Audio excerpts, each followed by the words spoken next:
Greetings, fellow investigators, and welcome back to our video podcast, Into the Darkness, where my friends and I play the Call of Cthulhu role-playing game. I'm your host, Tom Rayleigh. Our scenario is Operation Fulminate, the Sentinels of Twilight. It's included in the Delta Green Handler's Guide, and it was written by Dennis Detweiler. Our game master is Ford Fitch, and this is episode 2. The recap will be given by me as Agent Nunk.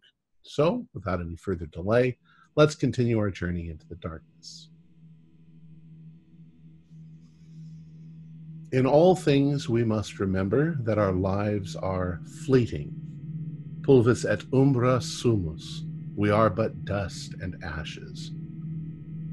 Our investigation this time has to do with a small boy who has gotten lost in the woods and later found. Only the time interval is 38 years, and he hasn't aged a day. We are near the Hetch Hetchy Reservoir within the Yosemite National Park. His parents lost him while on a hike in 1980. He just vanished. Speculation was that a wild animal got him, a bear or a mountain lion, and after a reasonable effort to find him, the case was closed and his parents left for their home devastated. But such is the nature of wilderness. She is beautiful, but she is an unforgiving, savage bitch. And she will eat a small child just as easily as a large adult. I'm not sure about anything on this case. Seems far more likely to be a hoax than time travel. In fact, cloning seems more likely than time travel. We just don't know enough yet. Agent Hartz and Cash are upstairs examining the boy now. It'll be interesting to see what they have to say. Angler and Marshall and I were speaking to the ranger when we were interrupted by one of the locals complaining about being bothered by Indians, whatever. We can't afford any more interruptions. Brandon McGill, the kid, his parents are due to arrive in a few hours, and we need to get to the bottom of this quickly. That's it. Ford? Thank you, Tom. All right, let's start off with the group inside the in lower level of the station there. That'd be Angler, Nunk, and well, Marshall's gone outside. We'll get to you next, Marshall. Right. Okay, you're in there with head park ranger for the area, Douglas Kenna, and with up the stairs, you can look over by the room where Agent Cash and Agent Hartz are located, standing kind of looking between the door to that room and over the railing is Park Ranger Bloomberg, one of the several parkland rangers that work out of the Rancheria Ranger Station. And Marshall's just taking the gaggle of locals out and leaving you guys alone with the Rangers. So, Mr. Kenna, Ranger Kenna. Yes. It seems to me that are these people local? Because I thought this was a national park. Margaret and her husband Harold, they're regulars, I guess you could say. They're local enough. They're from I guess they're from San Francisco or the surrounding area there. Yes, this is a popular place for people to come in to set up camp and go for walks in the around the reservoir and around in the wilderness and stuff. They don't really do a lot of hiking. They just like to come out here and just use the campsite. I see. Kind of sort of thing. Take friends out to go camping, and we just happen to be a convenient place. So they're here enough to where they know you and they know. Yes, they've been coming on and off for the past 3 years and stuff, and we know each What could she have meant about being bothered by Indians? Are there Is there a reservation somewhere nearby? Not really. No, there's really no reservations or any kind of significant Native American presence in the area. It hasn't been for well over 150 years almost. Last major Native American presence, from what I remember from the history that I studied, was just shortly after the Civil War. And even then, the people who were here were like kind of, scattered and sporadic. Most of the natives here had either been moved to reservations or were kind of, decimated over the years from all the European contact. I wonder what she was talking about then. Anyway. Oh, she's always coming in and saying, these people are bothering me. These people are looking funny. These people are in our way.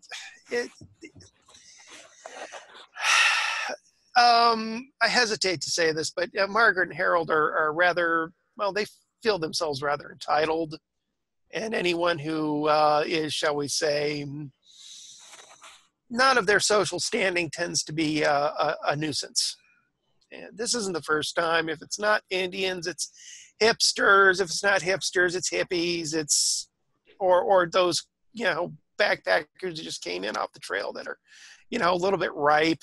They'll find something to complain about. And this is a regular thing. It's I wouldn't worry about it. And really, probably nobody's messing around with their stuff. It's probably, if anything, it's animals. I mean, last year when they came in and brought a whole bunch of their friends, they had some raccoons come in and get into their food, and that was just a big mess. And then blaming everyone around them and stuff. So. Yeah. Speaking of animals, what are the animals that are dangerous to human beings that are local to Hetch Hetchy?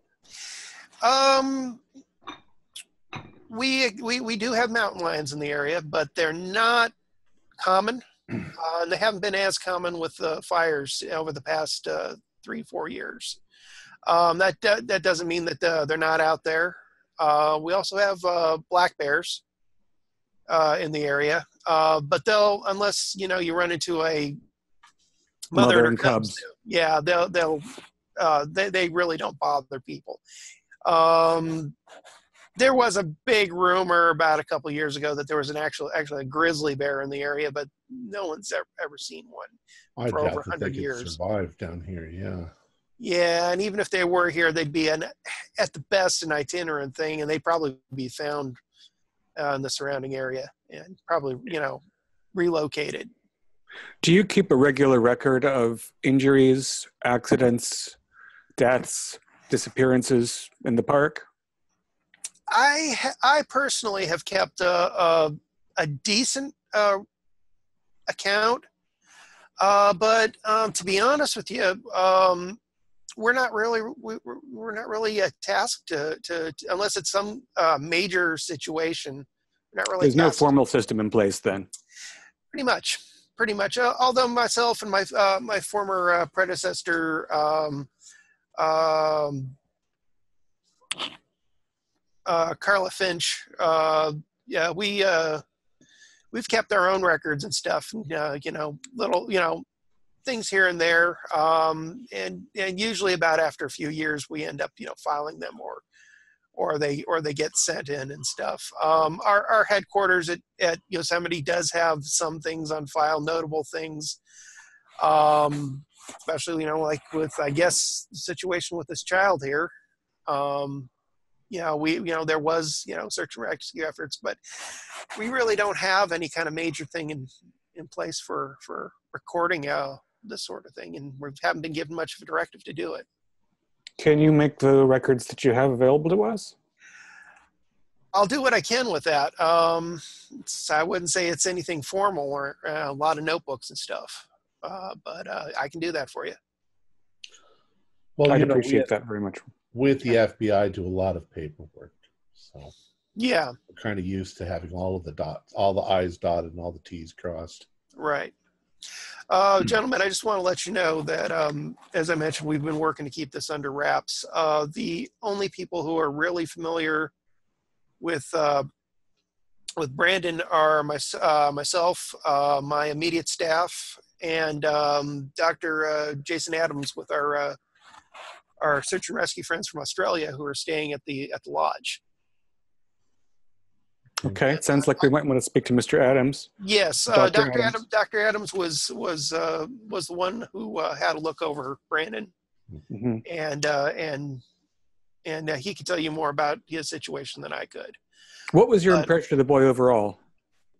I haven't seen anything out of the ordinary. He looks like a kid who's been, who was out in the woods and was found. Who found him?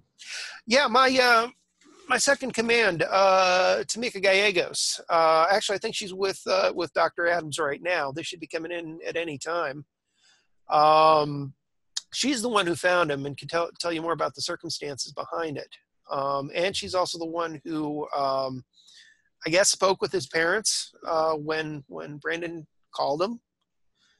And both she and I were on a conference call with the FBI when we were discussing the situation here. I understand that. Sorry. I was just going to say, do you know exactly where he was found? Yeah. I'm sure, again, Tamika could tell you more about it. He was found at the upper end of the backpackers camp close by the road to the helipad. Oh, okay. And he was just wandering out there, kind of out amongst the rocks and stuff, and some of the rabbit trails, as we like to call them. A lot of the visitors have been going up and down the hill so much that we got all kinds of little trails and such there. So we like to call them rabbit trails, but it's you get enough people want to climb up to the top of the hill to see things. I'm sorry, I didn't mean to interrupt you, Andrew. No. Oh, I forgot what I was going to ask. But yeah, we since this was a case that popped up on our computer system involving the FBI, that's why we contacted them right away instead of local police. I appreciate that. So yeah. I understand that Brandon remembered his home phone number and that it hadn't changed. At what point did you realize that he had been missing and there was a record of his absence? When we talked with the FBI, we were able to coordinate finding a record. Just by some chance, on our end, we had a copy of the missing persons report, which is, again, I'm going to be honest with you. We don't have like what we've been talking about here. We don't have a lot of this stuff available to us, but it was just by happenstance, in a file of old reports that my predecessor had. And that's Carla Finch. Carla Finch, yes. And can you give us an estimate of how many disappearances you've had in the intervening years? I haven't had any instance of disappearance here in my tenure, and I've been here since 93.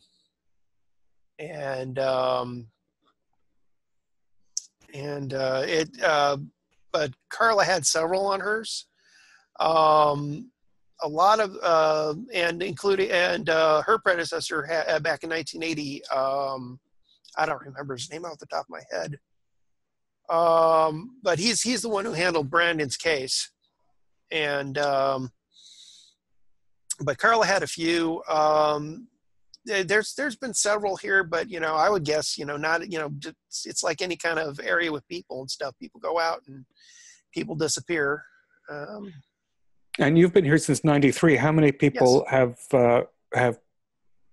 actually died in that period of time? Just to get a sense of how dangerous this environment is. Oh, I couldn't tell you off the top of my head, but is it more like 5 or 20? I'd say since '93, just people who've died out in the area here and with and stuff. I'd say about 20. And just in the general region of this part of Yosemite. If you want to call Yosemite as a whole, we have had quite a few. I wouldn't say anything that would beyond, stuff that's, people, usually somebody trips and falls off a cliff, just easily found out circumstances. Yeah, there must have been an Usually occasional lightning strike. We actually have had lightning strikes. In fact, I remember one back in 2002 where it was a lightning strike, and that was a rather troubling situation. One of the San Francisco utilities people got hit when they were inspecting the reservoir by the Rancheria Falls, and a big storm came in. We got a thing with storms; they like to come in moments' notice and stuff when they do come in, and 1 minute it's bright, another minute you got a thunderstorm, and he got caught out there and just right by the lake and got struck head on by a lightning bolt. Can you remind me when the dam was built? Yeah. GM has to go through his notes here. Pardon me.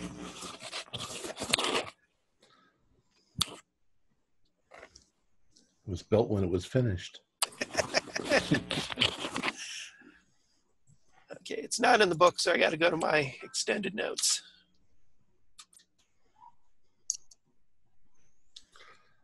What is Frank doing with that woman outside? Jeez.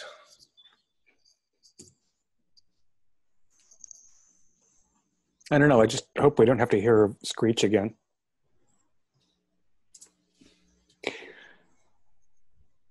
Nunk, do you think there's any... Go ahead. I just said I wonder what they're doing upstairs. Yeah. Do you think that we want to get in touch with Carla Finch, or do you think we want to avoid having other ears in this? Is Carla the previous... Yeah, previous head ranger here. And not the one under which Brandon disappeared. Let's see if anything leads to that, but otherwise... I'm more concerned with talking to Tamika Gallegos. Mm-hmm. Gallegos. Okay, the Hetch Hatchie, the project for the dam began in 1914. Okay. And on October 28th, 1934, the project was finished. It took them 20 years. Wow. Yeah. In fact, like they had in the old days. Yeah, in fact, they had to build a whole railroad system out to the area to help build the dam to carry out supplies. And parts of it, if you go to the south, if you go to the south end of the region, you could still find you can still find remnants of the railroad out there, and that's a popular hiking spot for some people. There's quarries, there's old road beds for the tracks and stuff. I don't know if I have any other questions. Nunk?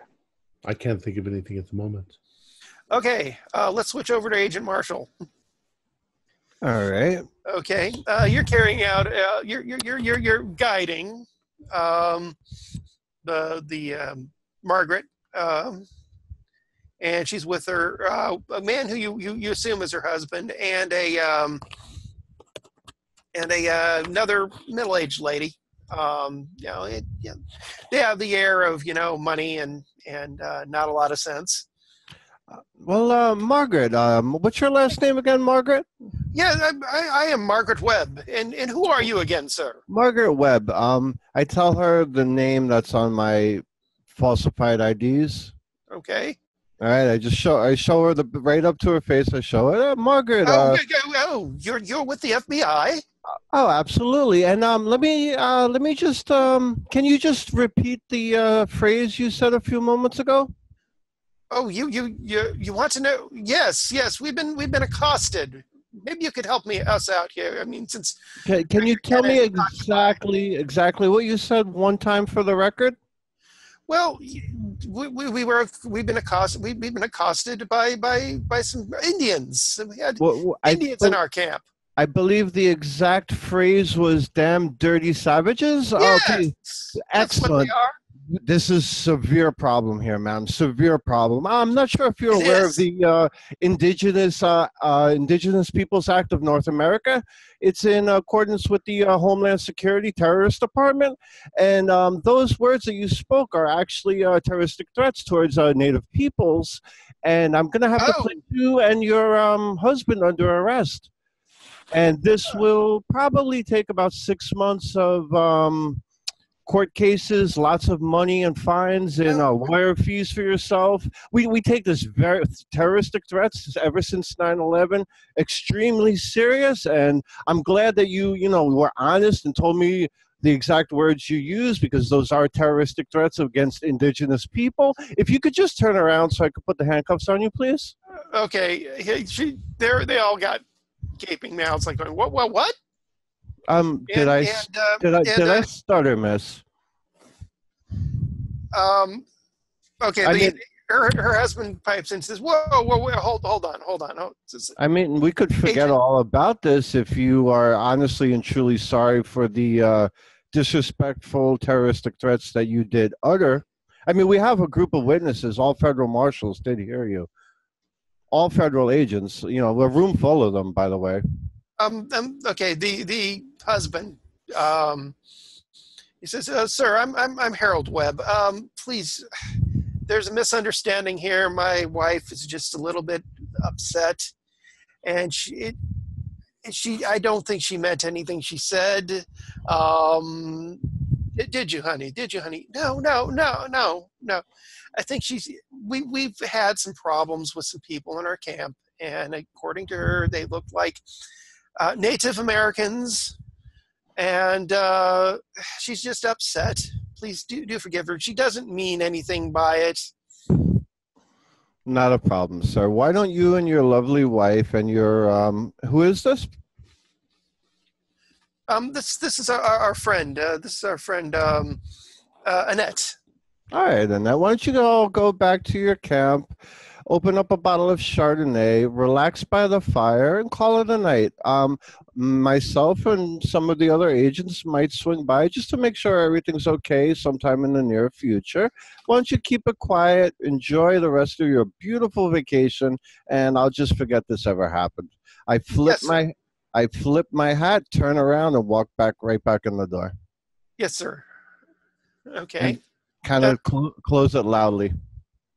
All right. You see the door open, and Marshall walks through. Door closes loudly. Everything taken care of. She will not bother us nor the ranger staff for the rest of the duration of her stay. Did she mention anything more about what she saw? I kind of cut it off. I told her we will be paying a visit to her in a little while. Well, I don't see any relevancy between her imaginary American Indian invasion and anything that's going on here. So we'll just ignore it for now. Okay. Although if we do have a wormhole in time, maybe other people are coming through it and it isn't just Brandon. I don't think it's our first priority.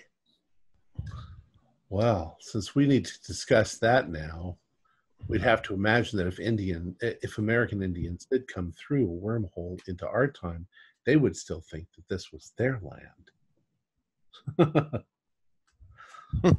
I wonder how they're getting along upstairs. While you guys are talking, you notice Ranger Kenna's gone off and into the side office.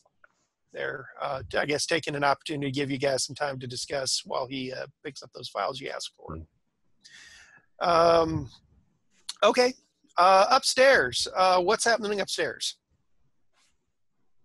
Well, having concluded the mental fitness assessment, does he seem pretty stable other than the fact that he is a little confused? Does there appear to be any mental issues that he's suffering? Go ahead and I'm going to make you roll on this. Go ahead. I'm always the first one to roll something. That's how it works. Yeah, go ahead and roll psychotherapy. That's why they call it role playing, right? Yes. Yeah, go ahead and roll psychotherapy on that.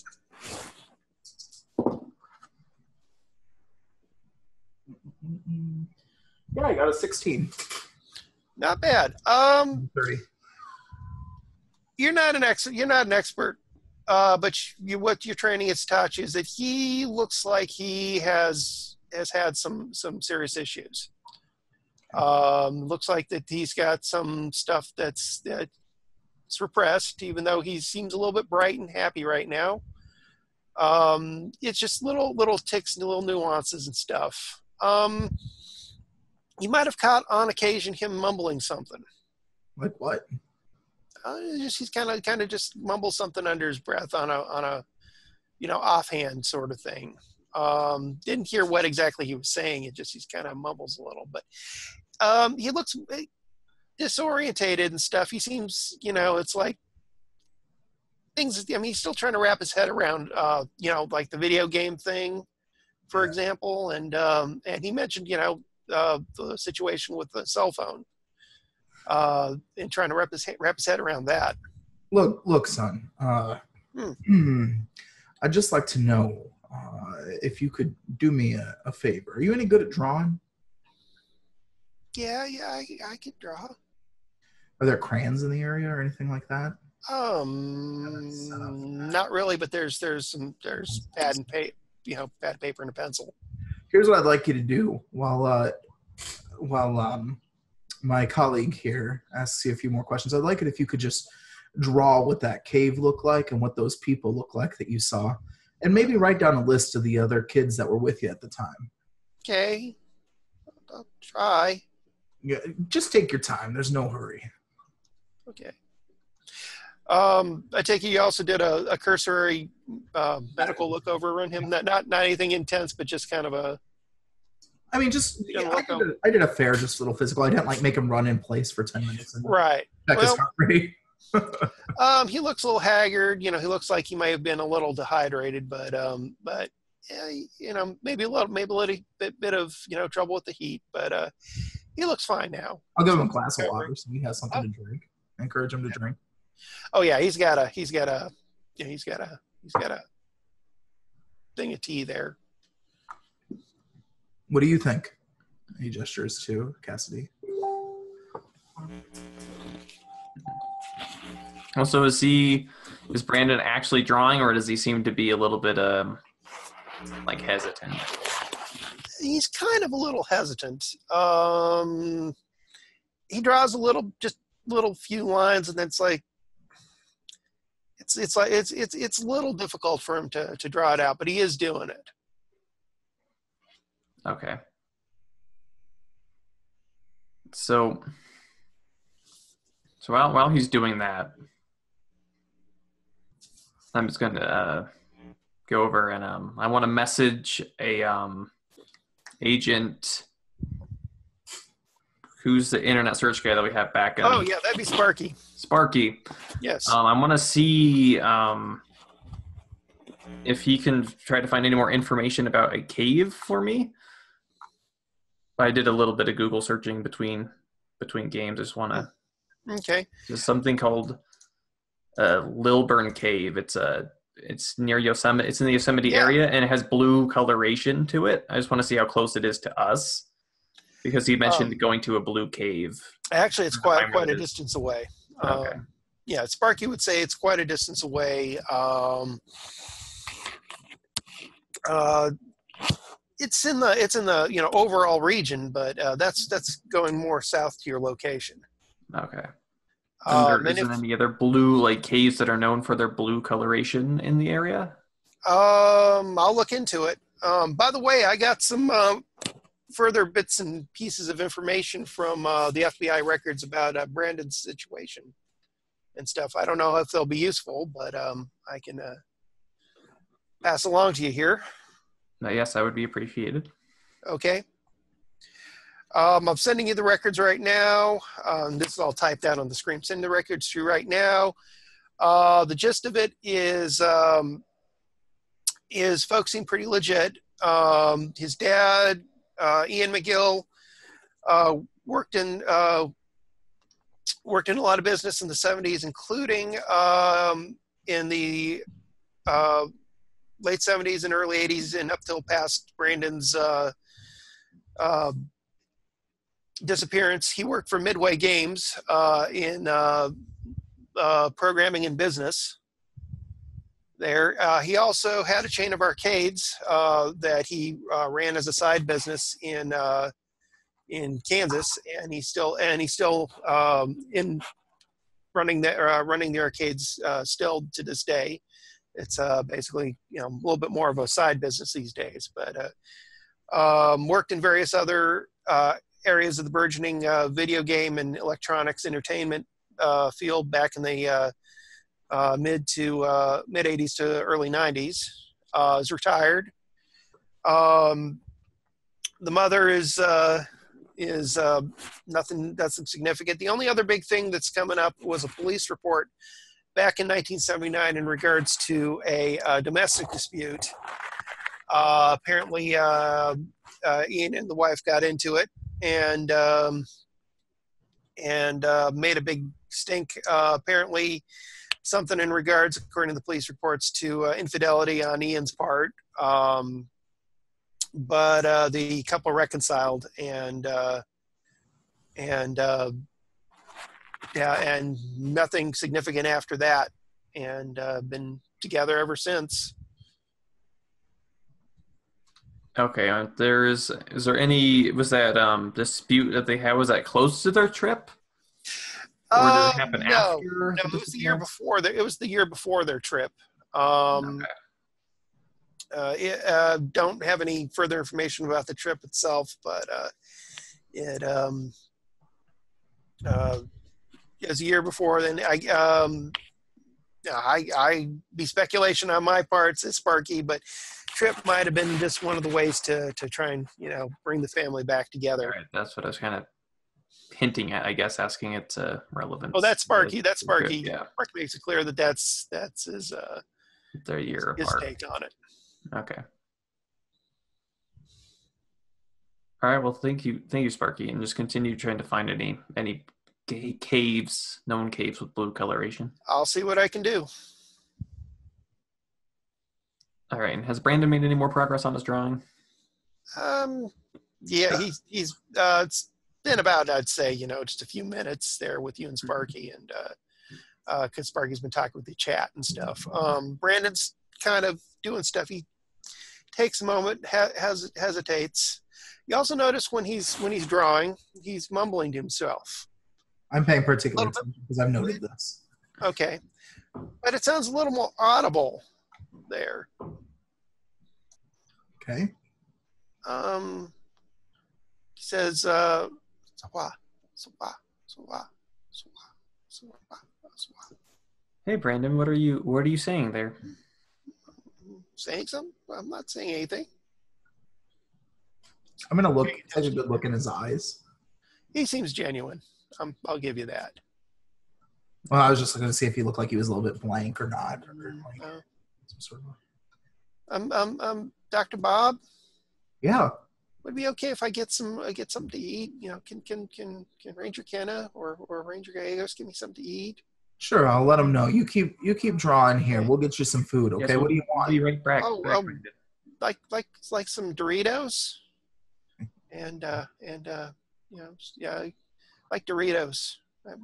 They're good. All right. Yeah. Okay, Brandon. Never ate Doritos in the cave.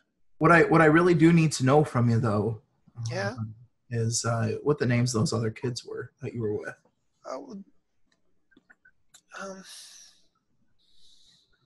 There was Billy and Mary. They were dressed a little funny, like pioneers. Okay. There was Mark.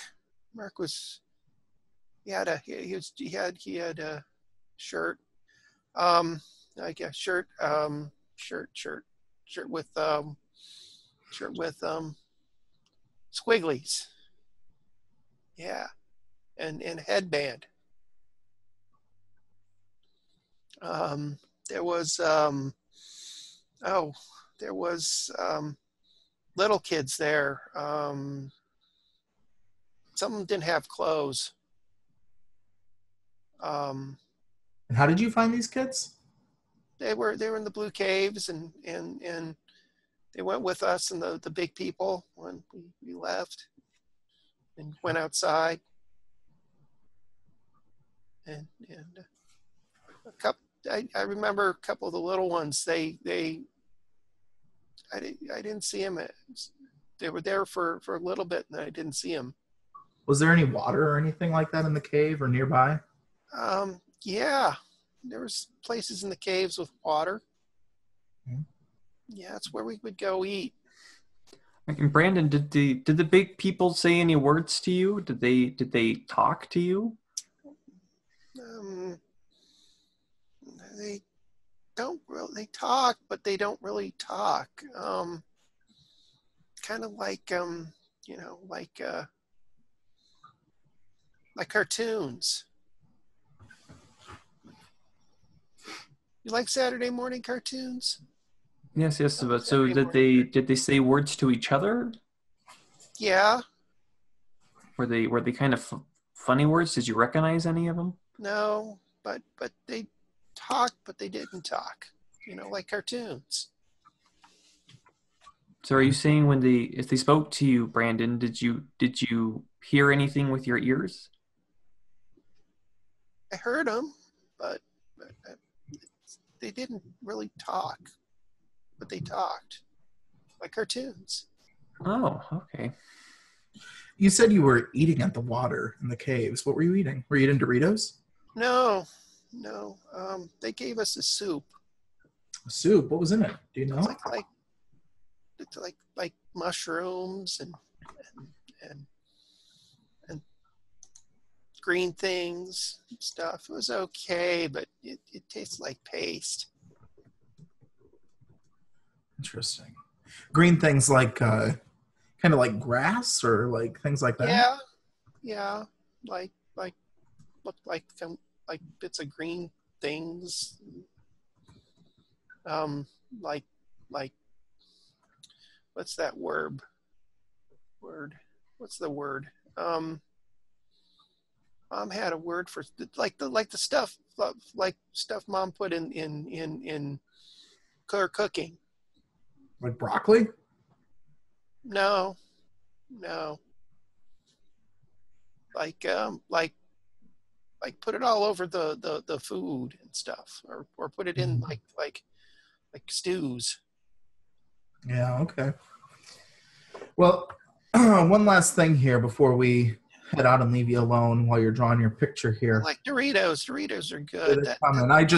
I open up the door and I say, we need some Doritos. Okay, you hear the door open, Doritos, and clearly we're doing important work up here. you notice Naomi up there kind of quirking her eye. Doritos? Oh. Are there vending machines? Not that you can see here now. Anywhere we can get Doritos? Sheriff? Ranger? Yeah, go talk to Doug there. He'll get it. He'll get some. All right. I'll go do that. I'll go. Hey Doug.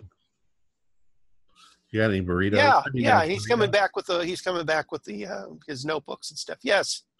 I guess the kid's hungry. Yeah, he wants Doritos. He's been eating a lot of that and any other kind of food we give. He's been eating a lot. We should get him a decent meal, but we've given him some pretty decent meal. We cooked up a pot roast last night rather. Does it seem like he's eating too much? No, it just seems like he hasn't had a good meal in a while. Maybe he's hitting a growth spurt. It could be. Well, but yeah, we had pot roast last night and had carrots, get him salad, satisfied. that sort of thing.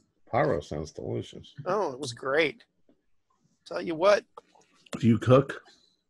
No, but our guy Chris Devlin, he's pretty darn decent cook. Cool. Brandon, I was wondering, do you like games, right? Yeah, they're fun. You want to play one of my favorite games with me? Sure. Have you ever heard of Truth or Dare? No. No. Okay, so here's how this works. I'll say truth or dare, and you get to pick whether you tell me a truth, and you got to be honest, or dare, and you got to do. If you don't choose truth, you got to choose dare, and then you got to do something that I say, and then after that, you get to do a turn and ask me truth or dare. Okay. You still want me to draw things? Yeah. Keep drawing. We can talk while you do that. It's easy enough. Okay. Okay. Are you ready? Do you want to play? Sure, I guess. All right, Brandon. Truth or dare? Okay. Now you pick. Do you want to tell me the truth about something, or do you want to do a dare? Truth. Truth. All right. Here's a good question. And he'll start off with just a softball type question. He'll say, what is the funniest thing that your mom has ever done?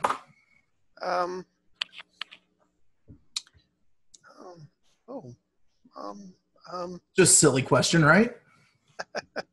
Mom dressed up silly for Halloween. Funny costume. Oh yeah, like what? Like broken flower pot or something. I don't remember, but it was funny.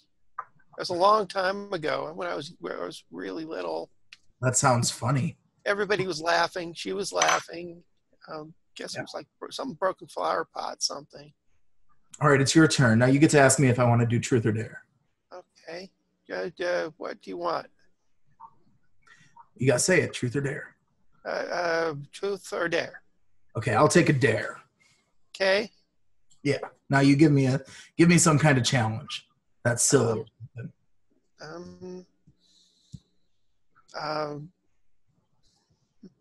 don't know. Your pick. Oh, you've got quite the imagination. I know you do. Tell me, you like Star Wars? Well, that's a truth. Would you like me to act out a character from Star Wars? Sure. All right, here we go. Let's see if I can do it.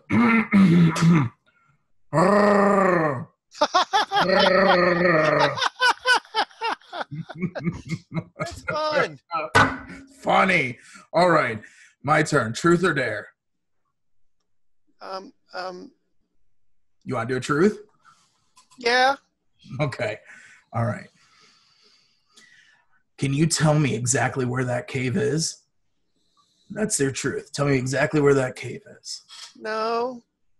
No? Can you tell me how to get to that area? No. You got to tell the truth, Brandon. I am. I don't know where the cave is.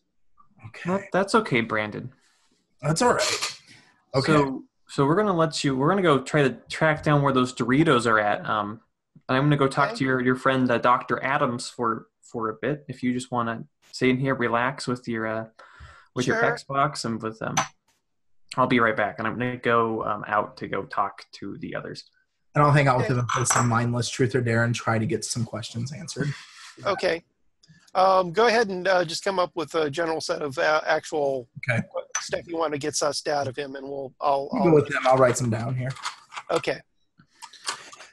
All right, let's go back downstairs. The Doritos thing's being handled however you want. H Heart's coming down. Probably with the whole food thing, the Rangers are handling it this time. So what are you guys doing? So, is there a place where we can talk privately? I'm asking the ranger. We got another room upstairs next to the one we have Brandon's in. It's kind of a storeroom. Well, we just need to conference and go over. Sure, that's probably the best thing to do, right there, in the way of privacy. And just to check in before we let you get back to your own activities. Yeah. You said that Chris Devlin made the pot roast that Brandon ate. Did Chris Devlin also meet Brandon? What's that?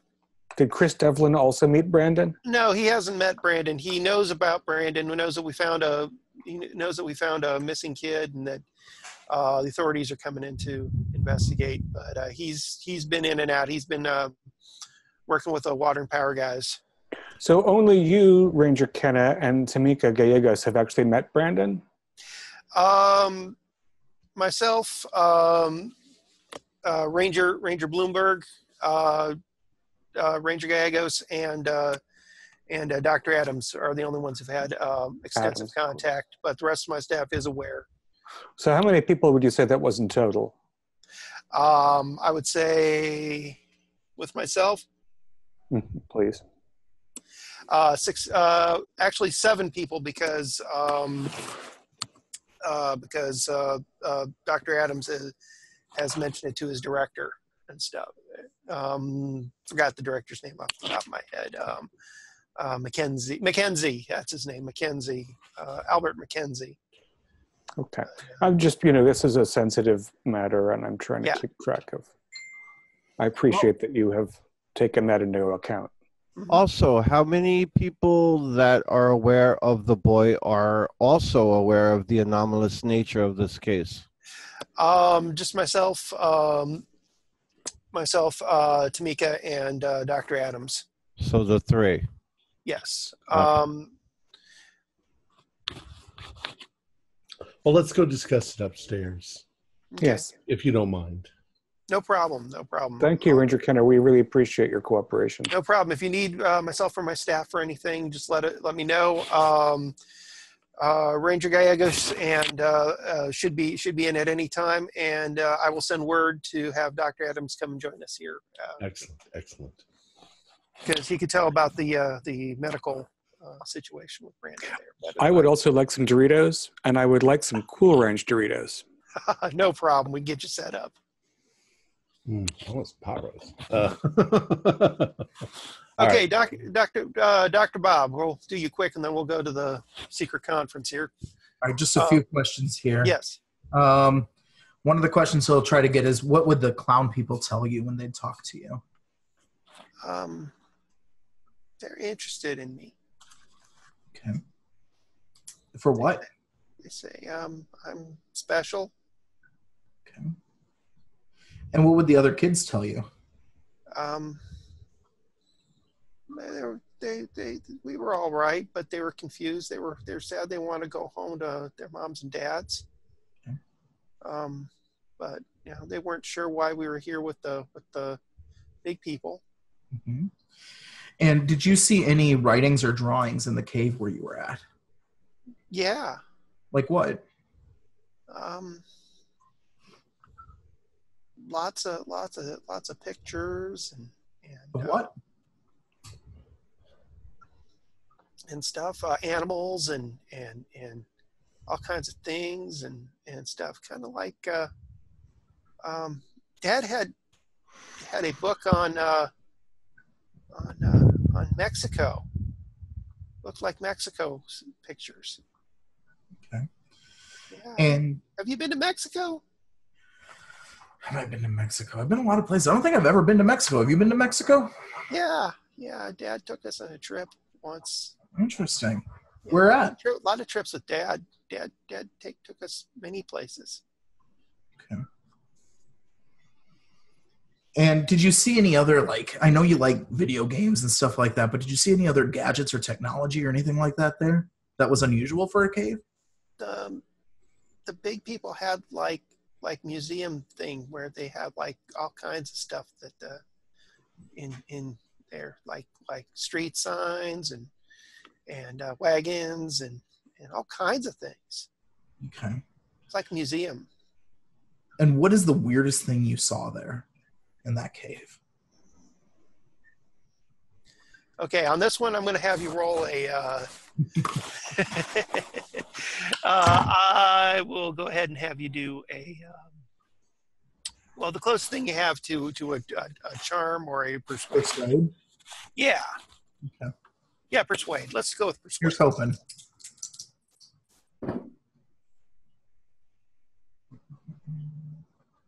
Barely. 39 out of 45. Okay.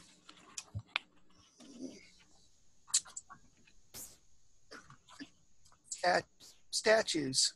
Funny statues. Of what? Like big. It's okay, buddy. Nobody's here. You're fine. It's And I won't even tell mom and dad. scary things. Scary things. Scary things. Can you describe one to me?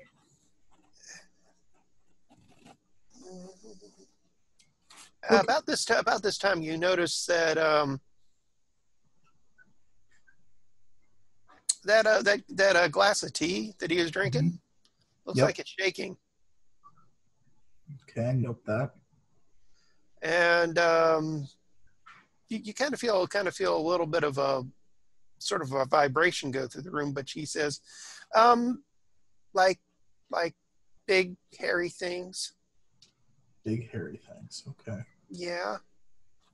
You're doing such a great job. You're good at this game. I think, you know what? If you keep up like this, I think you're going to win. Oh, what am I going to win? Oh, I don't know, a prize. I'll get you something fun. Okay. Hey. Something fun. Yeah. Like maybe a video game. Oh. Like this? Points Yeah, to like that. Something like that. Oh, special video game. Yeah, I'll get you this is a special video game. What makes this one special? Just because it's neat? Well, it's like cartoon. I've never seen. I play. Dad, let me play Pac-Man.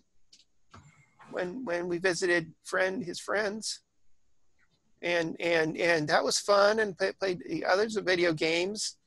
Did you have friends in Mexico? No, this wasn't Mexico. This was another place. It was on our trip. Okay. It's with the place with the big mountain. Japan. Yeah, that's the place. Cool. Very cool. Yeah, it was fun. They had like all kinds of fun things there, and lots of cartoons. They like cartoons there. Yeah. Where did those big people get their food from? Let's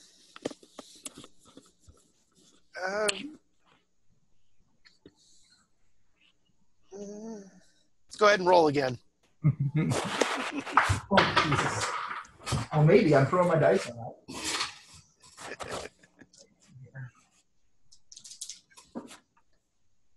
12. What was that? 12. I'm going to keep these metal dice. Okay, Doing good. well for me.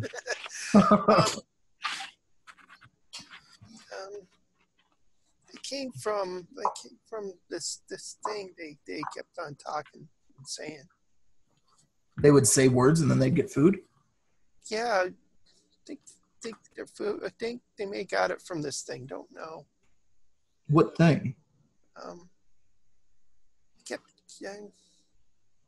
And then you see him kind of lull back like he's going into a trance, and he starts mumbling, and the mumbling gets louder and louder, and he starts saying, "Asadakwa, Sadaqua? Asadakwa, Asadakwa, Asadakwa," and he's just totally out of reality right now. It's like he's in a trance, kind of rocking back and forth, and that's what he's. Asadakwa, Asadakwa. I'm going to let that play out. Just watch him. Asadakwa. He goes at it for a while, and then he kind of slows down and just kind of stays a little semi-catatonic after that. All right. That's it. Let's switch over to the conference. Well, let's all have a seat. Okay. There are boxes and some old chairs and stuff. It's storeroom. Let's assume that the first 10 minutes of this is Agent Hart's telling us what they talked about. So the kid is saying that he saw something that he thought was like an American Indian. Yeah, he was saying they have a classroom-sized group of kids, and he refers to these adults as the big people, and he interchangeably uses the term Indian and Ronald McDonald with, like, he says that they're big. If that description makes any sense to you, it doesn't really to me. And you said that they were white. So I am not a I am actually I've got anthropology. Okay. However, I really kind of specifically said linguistic anthropology. So Okay. I don't know if it would apply to knowing the way an American Indian tribe might decorate their faces. Okay. Go ahead. Go ahead and you make a roll for that, Tom. All right.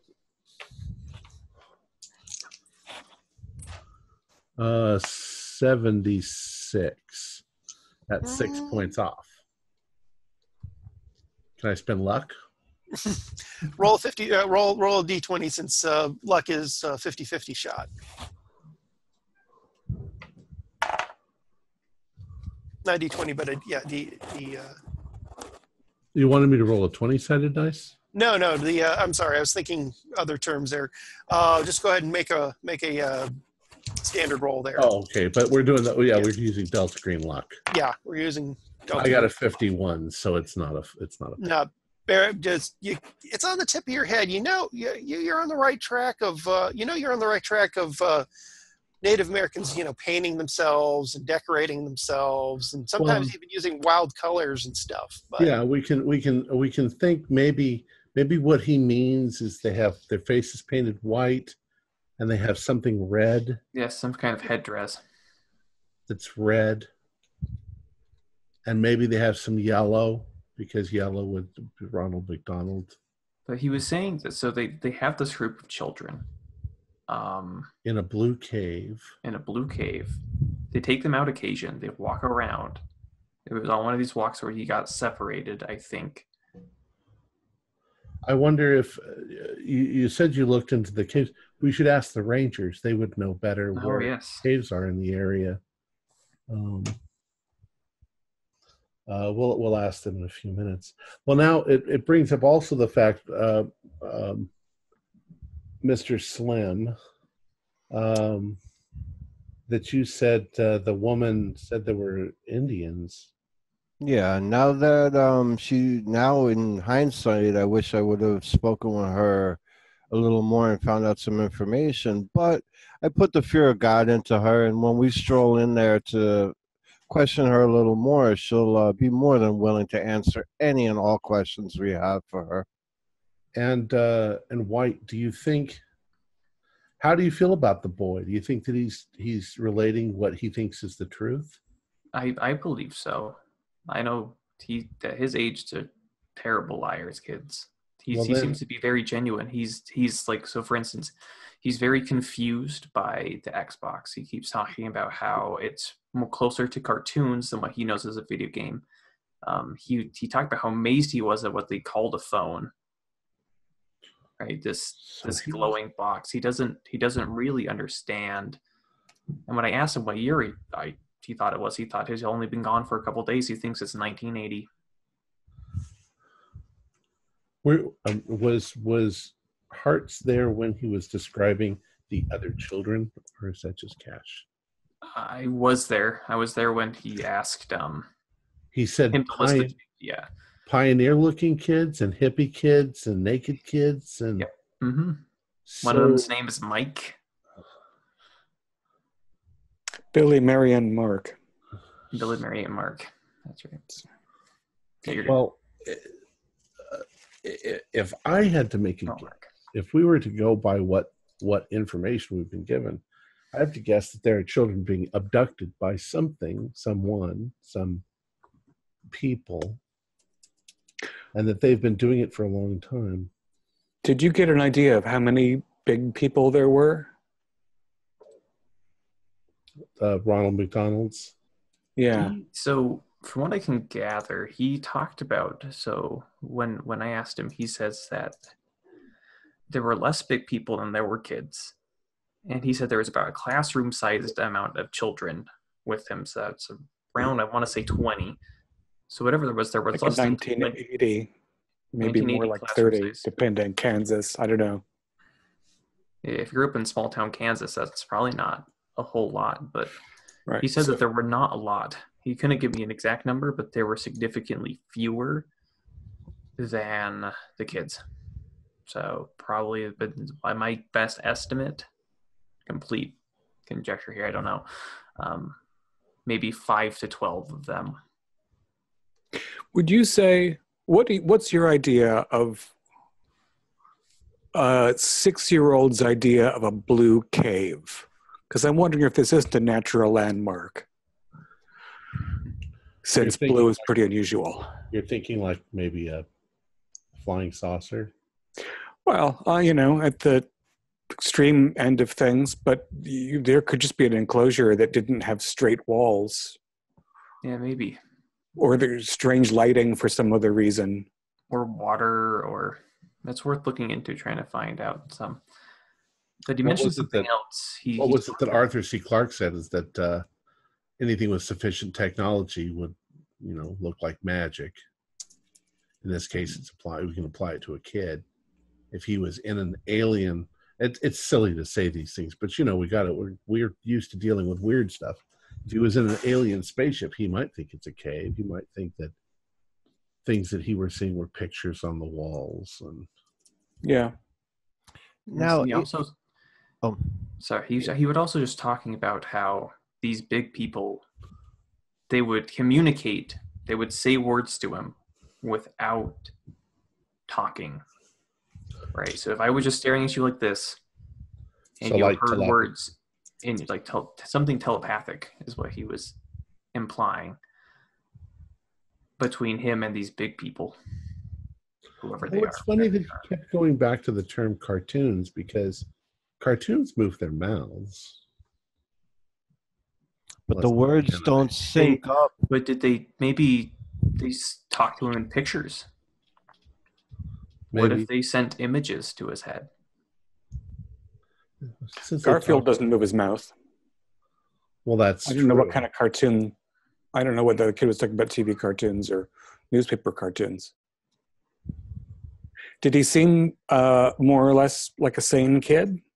He seemed to be jittery. I mean, he's definitely like shook up about it. He doesn't like to talk about it. You have to kind of coax him into it. Kind of like he's suppressing it almost, or he's starting to. But beyond that, he didn't describe the overall experience as, terrifying. Right. So yes, he didn't say it was negative. But when we asked him if the big people came back for him, he said he wouldn't want to return. He wants to go back to his parents. He's going to be really confused by how old his parents are. Right. Yeah. Well, there's also something about the parents from what you said that Sparky told you. If in fact Mr. The father was infidelitous, that he had cheated on his wife, and that they had planned the vacation to sort of reconcile and get back together, that's what you're implying. How do you go on a vacation in the hopes of reconciling infidelity and then lose your child and then stay together? Yes, I've been trying to figure that out myself.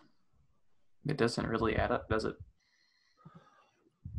I can't imagine the kind of stress of losing a child, but when some people bond in conflict, in the face of tragedy. Maybe that's we need a psychological assessment on that one.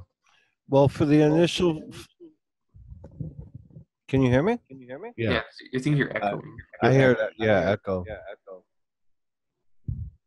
Hold on. Is the echo going? No, but no. Okay. Oh, now we don't hear you. Now we can't hear you at all. Yeah, you muted yourself. All right, sorry about that. I don't hear the echo anymore. Okay, good. Well, for the initial few weeks that they were together waiting for news of their boy, they were together probably 24/7, inseparable. Maybe that bond strengthened just waiting for news of the child. But Agent Hart, question. Did you say something about he said one of the boys was dressed like a pioneer? Yeah. Some of them apparently were naked. Some of them were wearing squiggly shirts or just all over the place. Hypothetically speaking, maybe these Ronald McDonald people were abducting children throughout the years. Right. If this boy obviously was almost 30 years and now he escaped or whatever the case may be, he didn't age. It and just humor me here, but if somebody was taken in the settler times and stepped out now, he would still be 6 years old when he was kidnapped. Right. And the question is if they're collecting people from what seems to be different places, like they got somebody from Pioneer, they've got somebody from kid from the 80s, whatever, do you think they're going to do it again? I think that they may be in the process of doing it, only the process to them seems, what, a day, a 2 day? On a different scale. But it's on a different scale, yeah. Did he give you, I mean, I know he thinks that he's still in the period that he was lost from his family. Yeah. But was he gone for 30 days as far as he's concerned? He thinks he's only been gone for a Couple of days. His experience was very brief. Yes. But it's also of note that they're not aging there, because if there are kids from the Pioneer days, they're still kids from the Pioneer days. They're not adults from the Pioneer days after what? And the big people are only taking children. Yes. It sounds like he was one of the older ones. It seems like. Impression? And did he also say that there were little children that were there and then they weren't there? Yes, there were little children that were there for only a short time, he said. They eventually all disappeared. This is very strange. Now, two other things, Agent Hart. One, I would like you to try and find out how big these big people are. Are they 6 foot tall, 10 foot tall, 20 foot tall? And two, gentlemen, we might be on a shorter timeline than you think, because once he has any interaction with his now 60-plus-year-old parents, he's shutting down. We're not getting anything else out of him. But so, I want to ask you something too, Agent Marshall. Can you go back to those people who said that they saw Indians? We need to find out more information. If Brandon has wandered away from the flock, so to speak, maybe they're coming looking for him. Maybe they're looking for him. Absolutely. We need to get Agent Cash in here. Yes. Why don't you switch out, maybe? Why doesn't Agent Hartz go back with the boy just so he does develop a more trust with him? At least, I think Cash and Hart should be the only point of contact for the kid. We don't want to deluge him with all of us. That's true. I like the idea of continuity and also keeping an eye on him. Mm-hmm. I'm good with that. Do you think, Marshall, that I guess Ranger Kenna can take you to where the irritating couple is camping? Yeah. I'm sure they're numbered sites or whatever.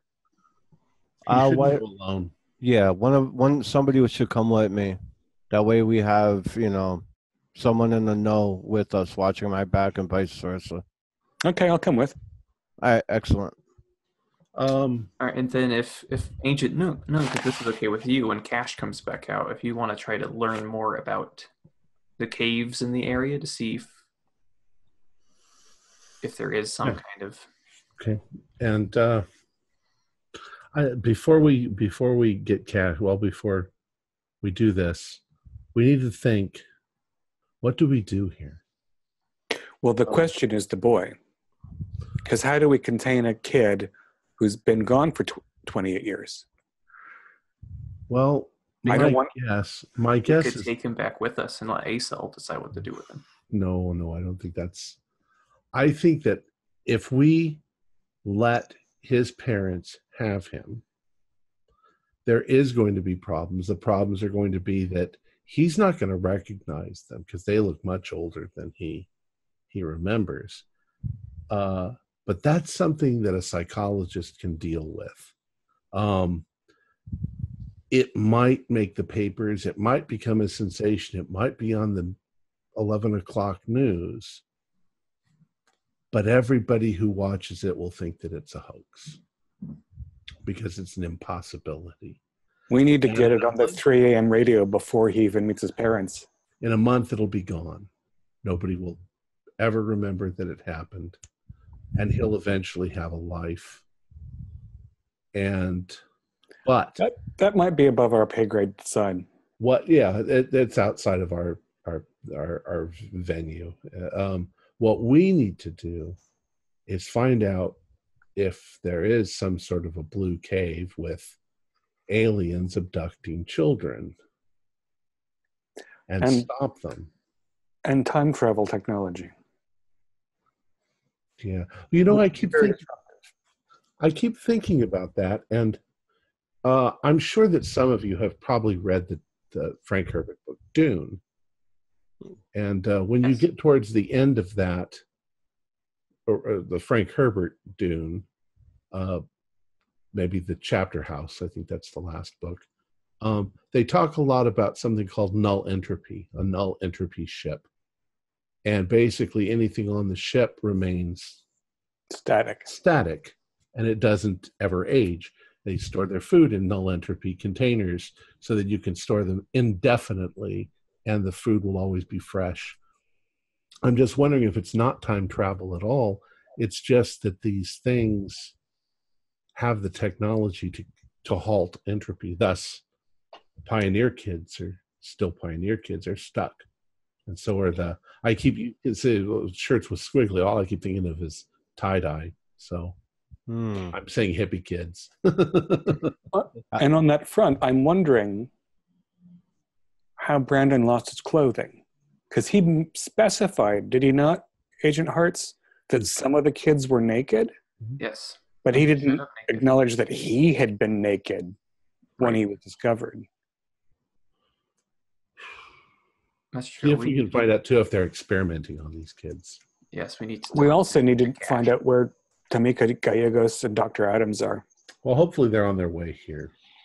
Okay, at this time, not to interrupt, but at this time you get a little flash on your computers from Sparky, and a little chat window comes up and says, guys, I found something interesting in the FBI records here. May not be much of anything, but just to keep you in the loop of everything that I'm finding, apparently there were some accounts given to the investigators during Brandon's search of several people witnessing a person dressed in black. Not exactly the kind of stuff you dress in to go romping in the woods. Exactly.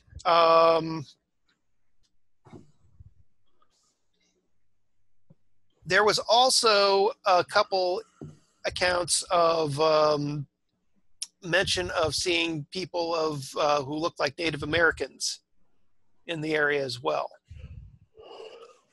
But the overwhelming majority of interesting stuff here is this supposed black-clad person that was walking around, and there was accounts that this person was actually in the same area, seen in the same area with the McGills. But this person wasn't gendered in these reports? Just a man dressed in black. Which is nothing like Ronald McDonald. What's this about Ronald McDonald? Oh, I'll get back to you about that. It's complicated. Actually, Sparky, see if you can find some information on American Indian tribes that would have dressed with white face and red feathers or red hair. Okay. Yeah, something that looked, specifically the subject thinks that the people look like Ronald McDonald. So if there's any natives that you can correlate with that, that would be interesting. Sparky, also add in Central and South American tribal designs that fit that. Any tribal design, yeah, right. And shaman, even African. All right, I'll get back to you guys here in a little bit. By the way, guys, you might want to look at your weather maps there. There might be a storm brewing coming in. Of course there is. Of course. A storm that would be unusual and violent like the one that happened a few days after Brandon disappeared? I couldn't tell you. All I see is on the maps that we got a storm picking up. We've had a few small, washouts and stuff. So it could just be that. Not enough to take care of the dry conditions. It happens around your neck of the woods. And the potential for that is high winds, some lightning, some flooding. If it actually picks up to that level, it's not quite there yet. You'll probably just get a little bit of a drizzle from what I'm seeing. That can be dangerous in the California mountains because lightning strikes will set off forest fires. And also we have people camping in tents. Well, there's usually trees around them, so they end up, the tree gets hit, but not the people. But still, yes, it's possible. I'll get back to you guys as soon as I get your information. Thanks, Sparky. Let's go get Agent Cash, see what he's found out. Also, I believe there was a new moon around the disappearance of the boy, and it's a new moon right now, if my calculations are correct. Well, yes, perhaps all of these things are correlated. Maybe they are coming back for the boy. New moon. You bring up the new moon, and that brings up a lot of occult sort of stuff. Lots of it. That's I mean, even when you're talking religious stuff, Jewish holidays and things like that, new moon and full moon. We'll keep that in the back of our heads. Yeah, between possible tribal dress, weather events, and sorry.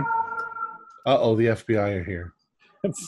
That's just Queens. Yeah, weather, moons, a lot of stuff. Yeah, so there's the storm, the new moon, but Agent Hart's definitely try and find out. This could be, yes, please find out the size, or as relatively close as you can get. Because if they're giant, or just, it's something a working theory in my head. I don't want to talk about it until I know some more. Okay. I'll try to find that out. So I'm going to go switch with Agent Cash then. Okay.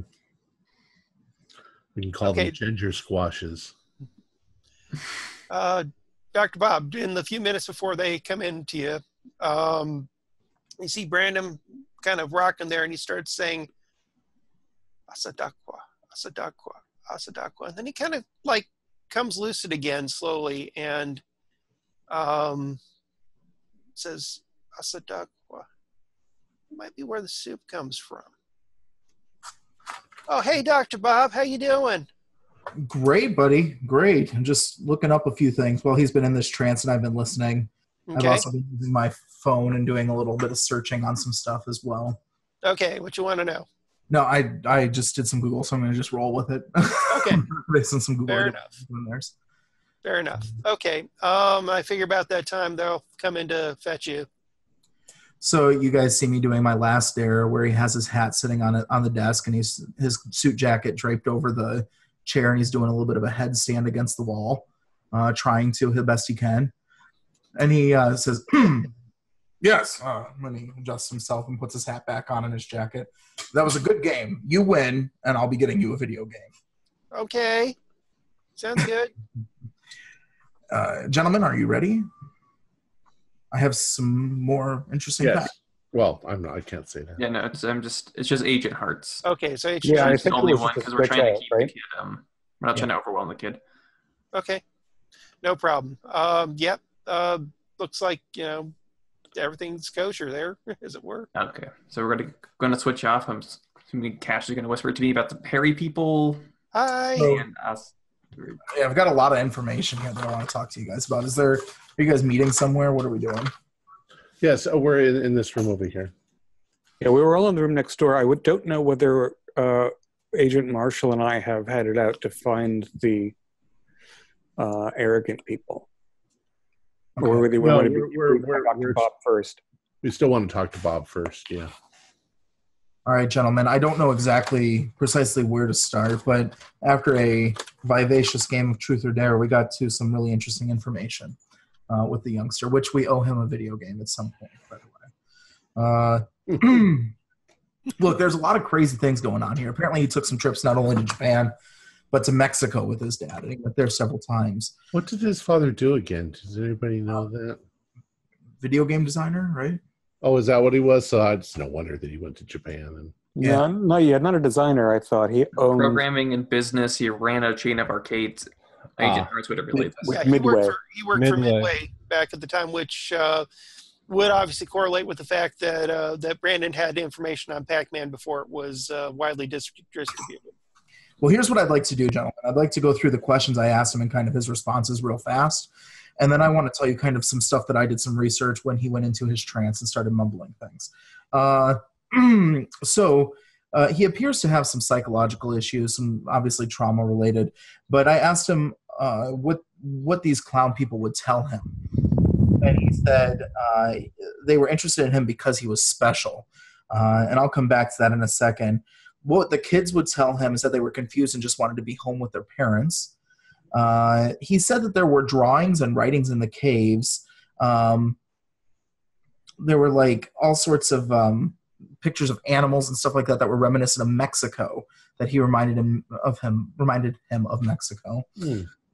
He talked about seeing gadgets and technology. He talked about museum things like street signs and wagons and stuff like that inside this cave.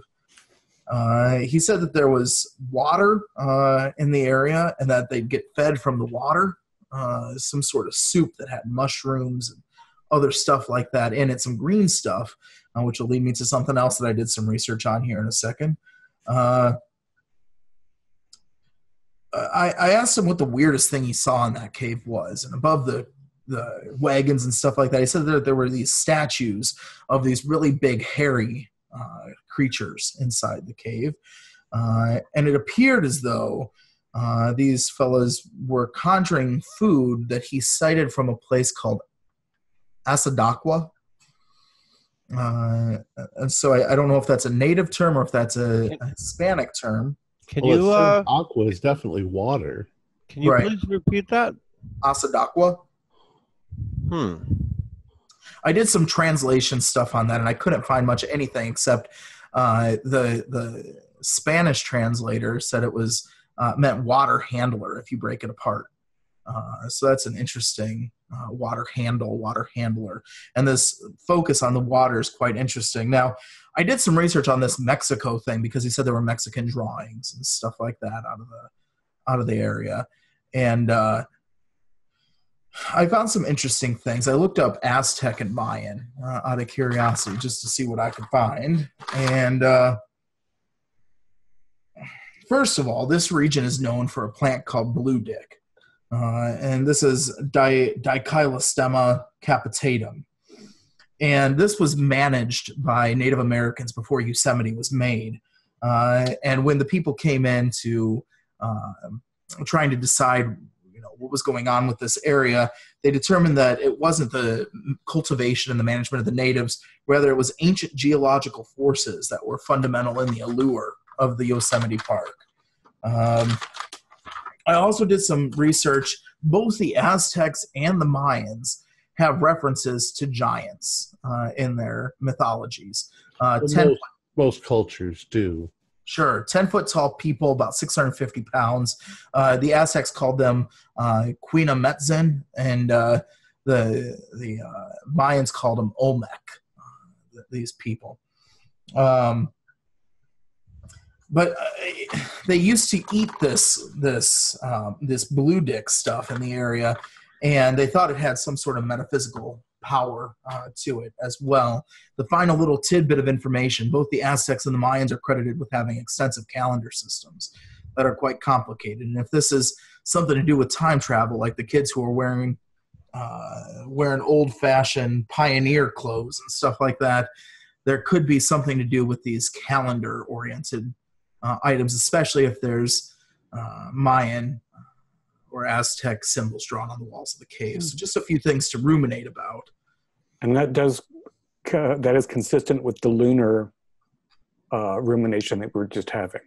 And then apparently the lunar cycle is similar right now than it was to Brandon's disappearance. Right. And I believe Yosemite was founded in 1980, if I'm correct, by the way, early October of 1980. That late? It wasn't a Teddy Roosevelt thing? No, I did. Well, Google says, so you know how Google is. Let me remind us, though, let's not get too overboard on this. The fact is we have a new moon approximately every 28 days. So the chances that an event in the past occurred very similar to the same moon cycle, 1 in 28, that's pretty simple odds. It's not that unusual. Well, the last bit of info I got was that there were some big rock slides in Yosemite in 1980 around the falls area. So I don't know if that has anything to do with anything or possibly covering up a cave or anything like that, but just some notes that we can keep in mind. And I'm really concerned, gentlemen, that if part of our deal here is that we need to be reporting any unnatural threats, this boy might be one.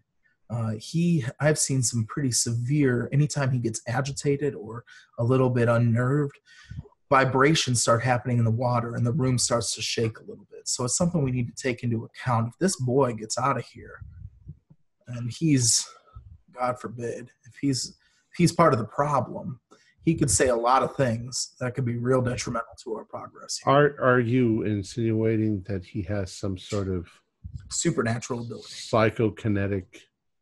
Telekinetic. Well, Agent Hart said that these creatures said he was special. They're clearly targeting people who may have some sort of supernatural ability to themselves, or they were gifting them with that for some reason, if we are to believe that. But I did see it with my own two eyes, and I'm a man of science. Maybe they were finding people with this innate ability and somehow harnessing that. This is all sounding very much like X-Men at this Welcome to Delta Green. Yeah. Wasn't there another instance of Temblars in association with this? To what? To other Temblars, to other, powerful vibrations? Yeah, well, I talked about earlier, and I was kind of laughing off a little bit, these ley line things. I know that Agent Nuke doesn't care for that, and I respect him for that. But if those original people who were settling this place were talking about ancient geological forces fundamental in allure, it's something to keep in mind. And if the Mayans or Incans are interested, which this used to be part of Mexico a long time ago, it may be of worth and value to look into a little deeper. And you say the child's been to Japan and to Mexico and referenced both of those. Do you know about any other travels he did? I didn't inquire further. He slipped into a trance-like state when things started shaking and vibrating in there. And can you describe that trance-like state? Almost like a fugue. Like his eyes kind of just blanked over and he just kept saying Asadakwa over and over and over again. And when he finally came to, he said that's where they're getting that food from. He said they kind of just muttered some words and then the food would appear, the soup-like stuff that they'd feed him at the water. Does the word Asadakwa mean anything to me, being a linguist? Yeah, I was going to say if that was anything in the Lakota language. Aqua's obviously. Okay. Go ahead, Tom, and you can roll an unnatural on that. Oh, okay. Good luck, Tom. Where's my dice? Unnatural. What do I have for unnatural? 45.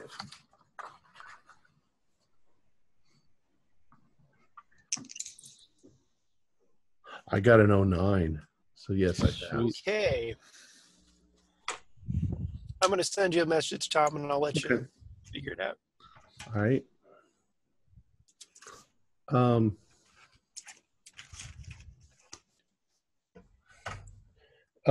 Yosemite had a land grant that set it aside as a national park in 18-something. Oh, fascinating. Google is wrong again. Google being wrong. It was one of the very first ones that was set aside as a national park. And Yellowstone was the second.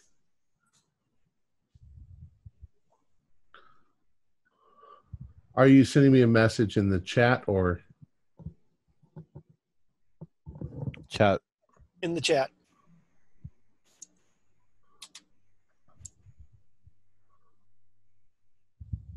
I haven't I gotten. mean, look at how old I am. It's not like I use Google every day.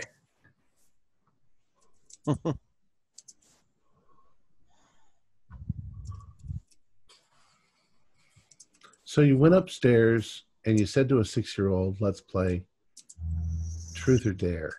Yeah. It worked, but it sounded creepy. More exciting than spending time with you, Agent Nuke. Just kidding. We have some tasks to accomplish, Indeed. but hopefully that's of help. That word just keeps eating into my skull. It's like, what is this? I know I've heard something. It strikes a chord with me. I just can't place it, but I know that word. It's not clicking. Now, water conducts electricity, right? Am I right on that? Yeah. Mm-hmm. Seems like water seems to be a big part of this, especially if agua is part of it, right? That's water. Agua. And it's conducting electricity, and they're talking about energy in the area, and they're talking about drawings and conjuring things. Perhaps these focal points, these ley lines, are something that these giant people, perhaps the Olmec or something like that, can travel along. But in some native tongue, there could be 10 different words for the same object, or so this could be a play off of. I don't know much about the Indian languages, but it's being a part of Delta Green. You sometimes get exposed to some very strange literature. And all I can think of, for some reason, is a sort of what they would call like an old one or an elder god or something like that, from ancient language, Sathagua, which sounds a little like Sadaqua. It does. And as I recall, it's a sort of an earth god that lives underground in a cave and looks like a frog or a bat, something like that. It's a boogeyman. It's a monster, but certainly frogs and bats don't look anything like Ronald McDonald. No, that's true.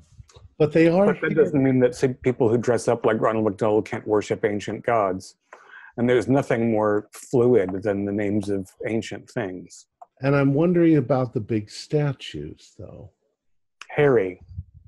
And this hairy bat frog thing.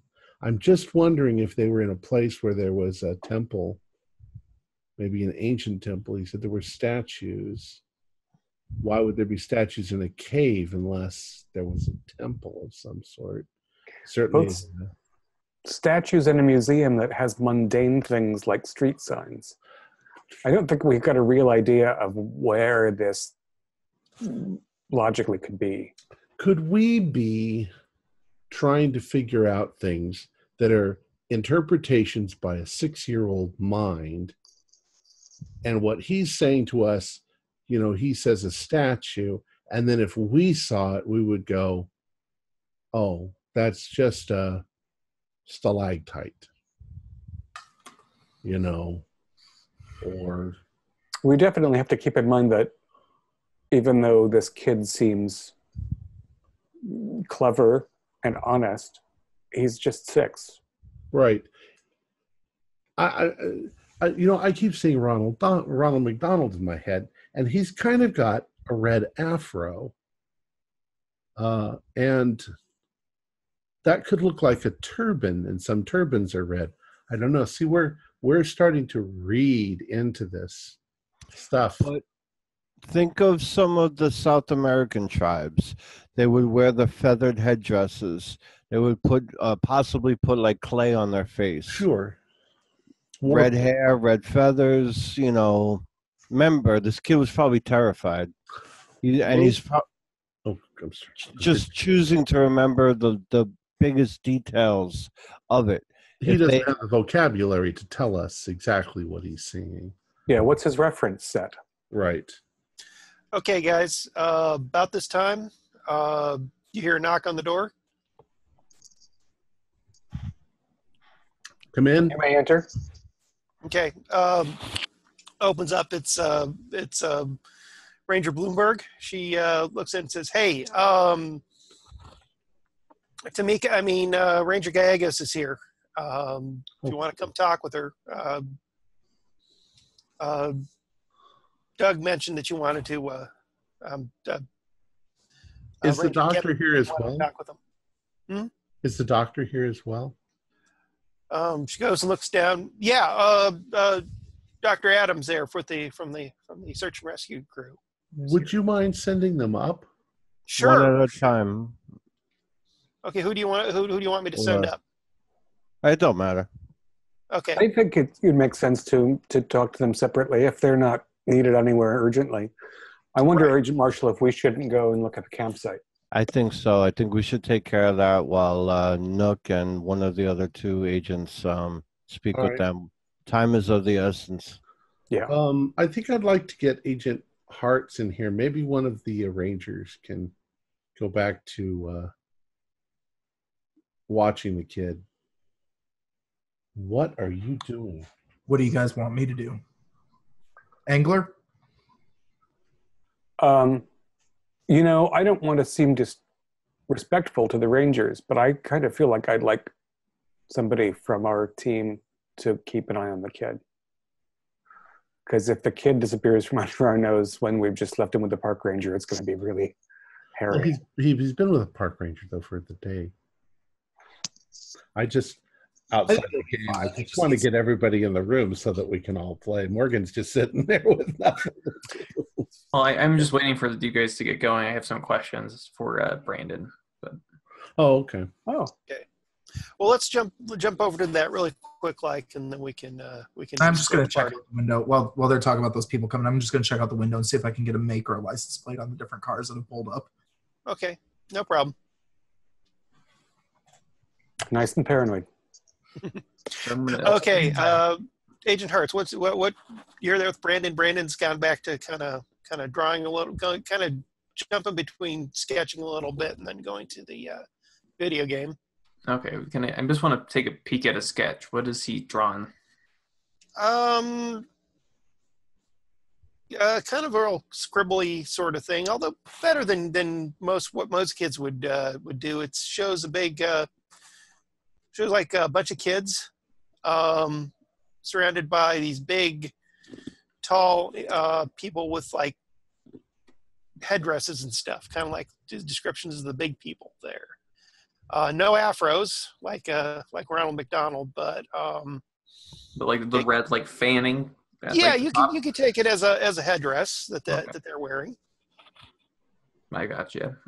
But it's pretty much what he talked about and what you expected.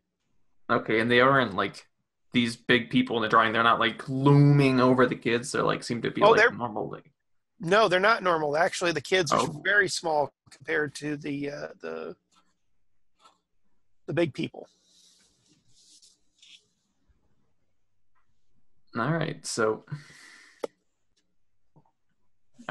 I'll just keep that. I'm gonna message Marshall. Okay. I just want to ask him, saying he drew Sure. a picture of the I'm going to say drew a picture, looked like Indians with headdresses in picture, massively taller than the kids. All right, excellent. Not what I wanted to hear, but what I was thinking. All right, I need to go with Angler now. So, I'll be in touch. So I'm going to go so next to Brandon and say, how are you doing, Brandon? Fine. Good. I think those Doritos are on the way now. Yeah. Okay. I have a question for you, Brandon. Yeah. I was talking to some of my friends, and I was wondering, in the cave with the big people, was there any of them dressed in black? I don't know.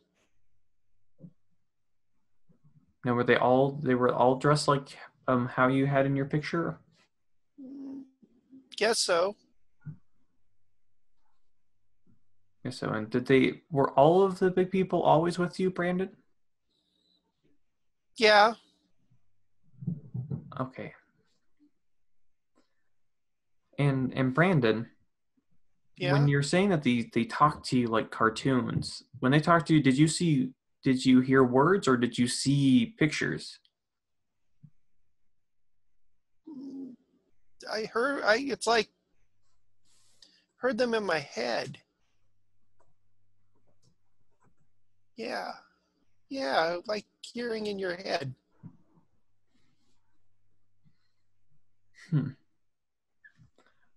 All right, and so what did they talk about? I know you were mentioning that they talked about you. Did they mention anything specific?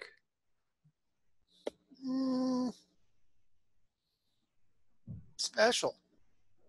Special. Did you get any idea of what special quality that you have, Brandon? No. Just say I'm special. You're special. Do you feel special, Brandon? I don't know. You know, is there anything that you noticed that was different about you and the other children? No. Now, do you know if they talked to all of the children?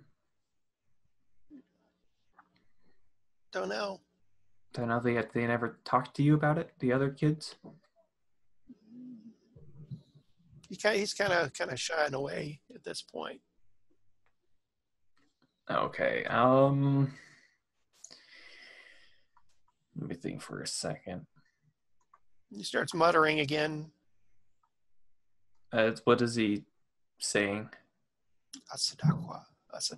Okay. Asadakwa. Who is Asadakwa, Brandon? What? Does the word Asadakwa mean anything to you? No, don't know. Don't know. It sounds funny. It is funny.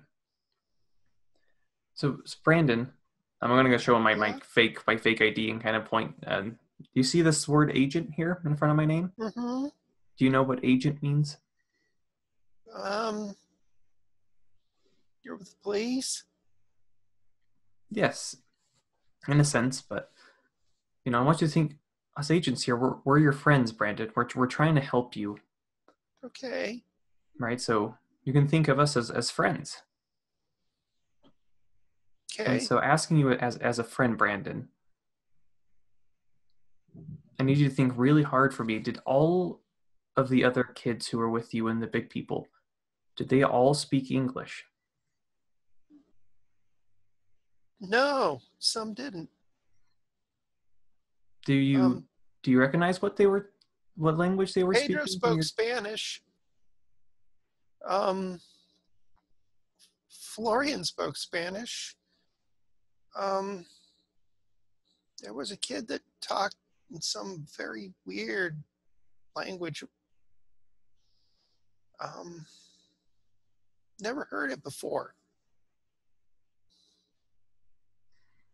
Okay.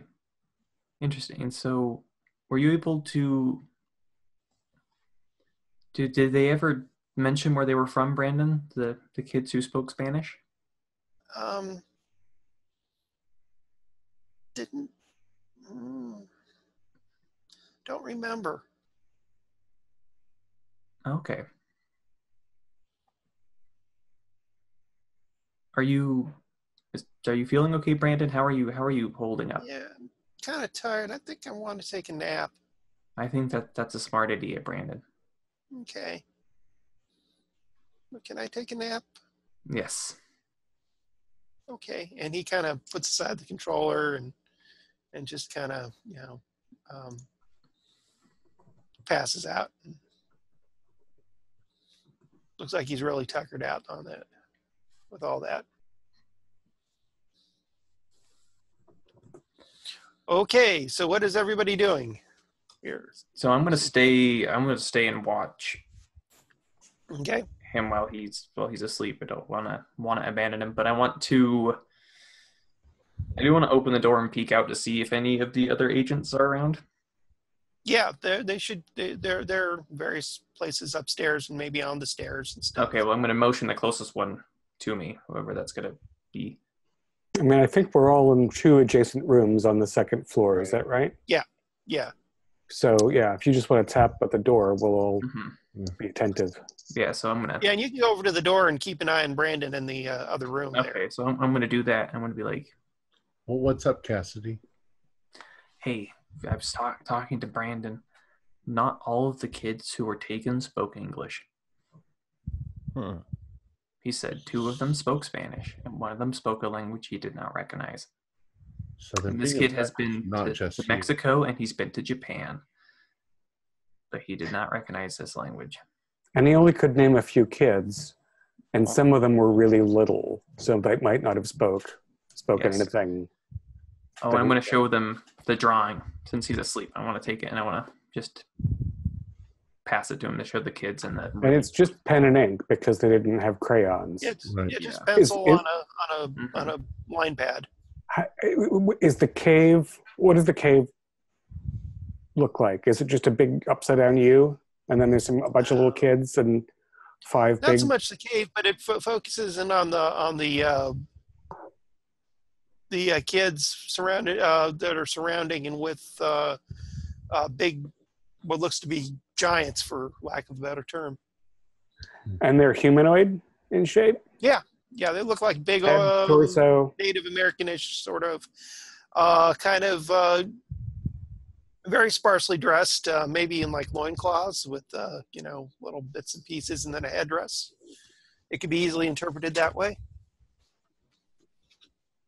Okay, and also just one last thing before I go continue to watch it, because I am worried at this point. He was muttering Asagwa so over and over and over again.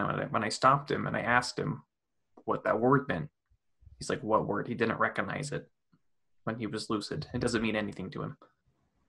So it's like he's been programmed in some way. Right. He goes into this almost hallucinogenic state. A mantra.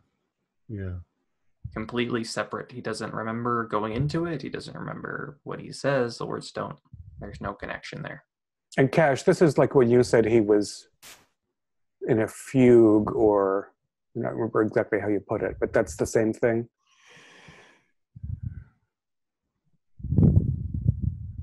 You muted, Cash.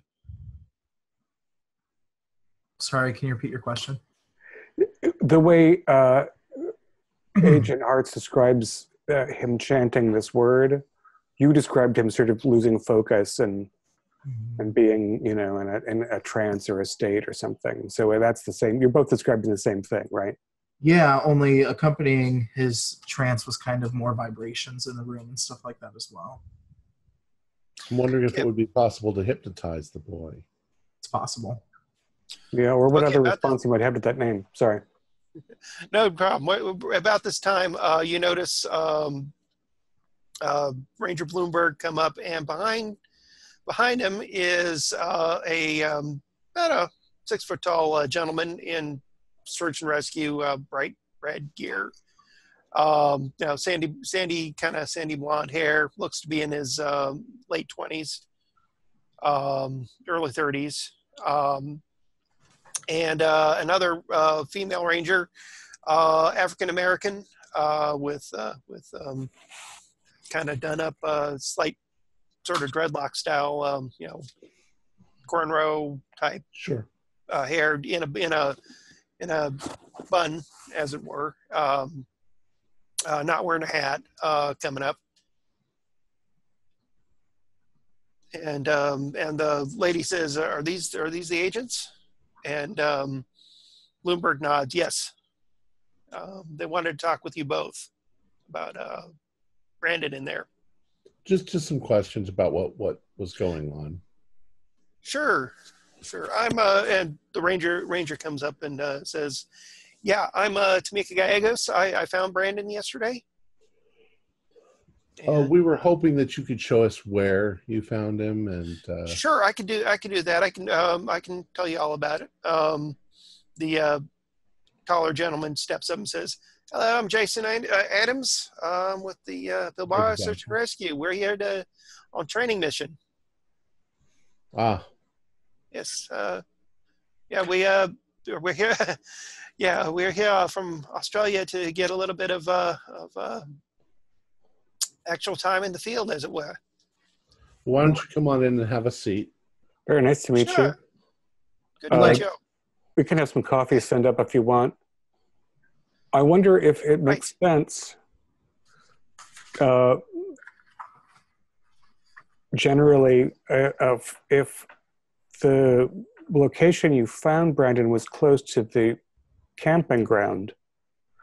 Yes, Tamika says yes. I was out on patrol through the backpackers camp. I was getting up the road towards the landing zone, the top of the hill, and there are some campers that we'd like to speak to. So I wonder if it makes sense. And I'm, sort of going to eye Nunk and Marshall. If we take Ranger Gallegos, if Ranger Gallegos takes us to where she found Brandon, we might be close to the people that came in earlier with a complaint. Right. You bet. I could do that. Yeah. What was his state when you found him? He looked like he'd been wandering out for quite a bit. Noticed, he was not wearing a scrap of clothing on him. He looked if I didn't know better, he looked a little bit cold, but it was a warm day, so I'm figuring he was a little bit out of sorts, given his situation and such. Did he seem kind of holding himself tight, kind of wandering around, looked kind of dazed. So he looked disoriented. Have you had any interactions with the parents at all? Pardon? Have you had any interactions with the parents at all? Yeah. That's the thing, is that we brought him in and got him looked over. Doug, Ranger Kenna called Dr. Adams here over since he was staying over at the lodge, not too far away from here, with the rest of his crew. Our normal medic is our regular medic, Maria LeMay, also a ranger. She was on the other side of the reservoir with the water and power people at the time. So we called in Dr. Adams and basically brought Brendan in here and cleaned him up. He had a look over him, checked his feet out, fixed him up. With the parents?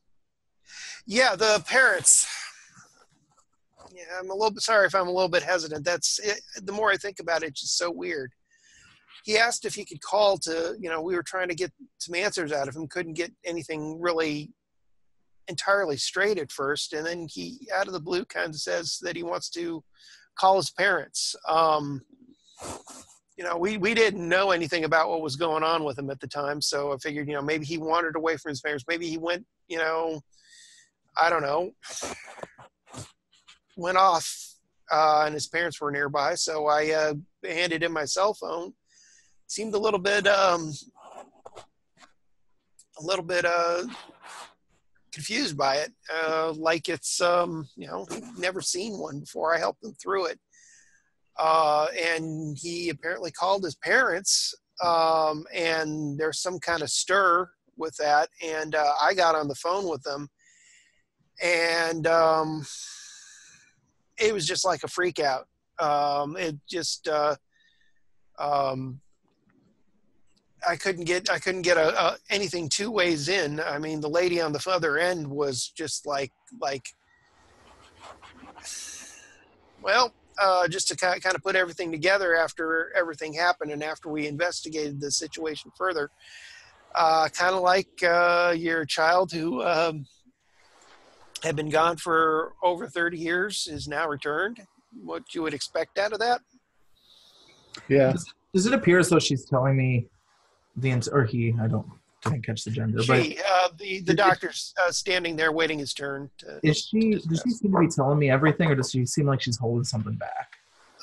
She seems a little bit hesitant, like this is just like totally weirded her out, and going back to it is making her a little bit, a little stammering, a little bit uneasy, but she's truthful. There's nothing that you pick up that. Could I see both of your IDs? Okay. Kind of takes out her identification. And the doctor? Doctor takes out his identification. Definitely, comes from, as he said, an Australian search and rescue team from Pilbara in the Western Australia. I'm just going to take notes, take a couple snapshots of the ID. No problem. Back. They kind of quirk their eyes and stuff. These are the doctor turns to Mick and says, "These are the federal agents, yeah?" And she goes, "Yes." He goes, "All right." He's a little skeptical, but he's compliant. Well, gentlemen, lady and they're two men, right? I'm sorry, a lady and a man. Lady right? Lady and man. Sorry, lady and gentlemen. It's going to be a no disclosure policy around this case, and we're just taking your information. If there are any leaks, we know who to talk to. Everything that's said in this room, everything about Fair this enough. boy is a need-to-know basis. No one else but the people in this room, including the other ranger, is in a need-to-know, and it will not go to your spouse, your child, your mother, your friend. Not a word, not a peep, nothing. Let's just leave it at that. Fair enough. It'll be a $1 billion lawsuit against you if one word of this hits any newspaper. Just, I'm just saying, if you want to pay Uncle Sam for the rest of your life, every penny you own. Hey, anything we could do to help out, Tamika says, No, I'd like to help out. And it's not a threat, Don't it's want a any promise. problems. Right. We don't want any problems here. I'll jam my boss will jam so much red tape up your ass you'll never see a penny of your paycheck for the rest of your life. That's all. And I kind of walk over to the window and look out the window. Ranger Gallegos. Right. Yes. Do you mind if we can sit down somewhere? I mean, we've been standing out here in the hall talking. Oh, I thought I told him to get have coffee. Yeah, I thought we were in the room. I told him to have a seat. Okay. Well, let's assume you all go into the room to discuss further. We've got crates and chairs.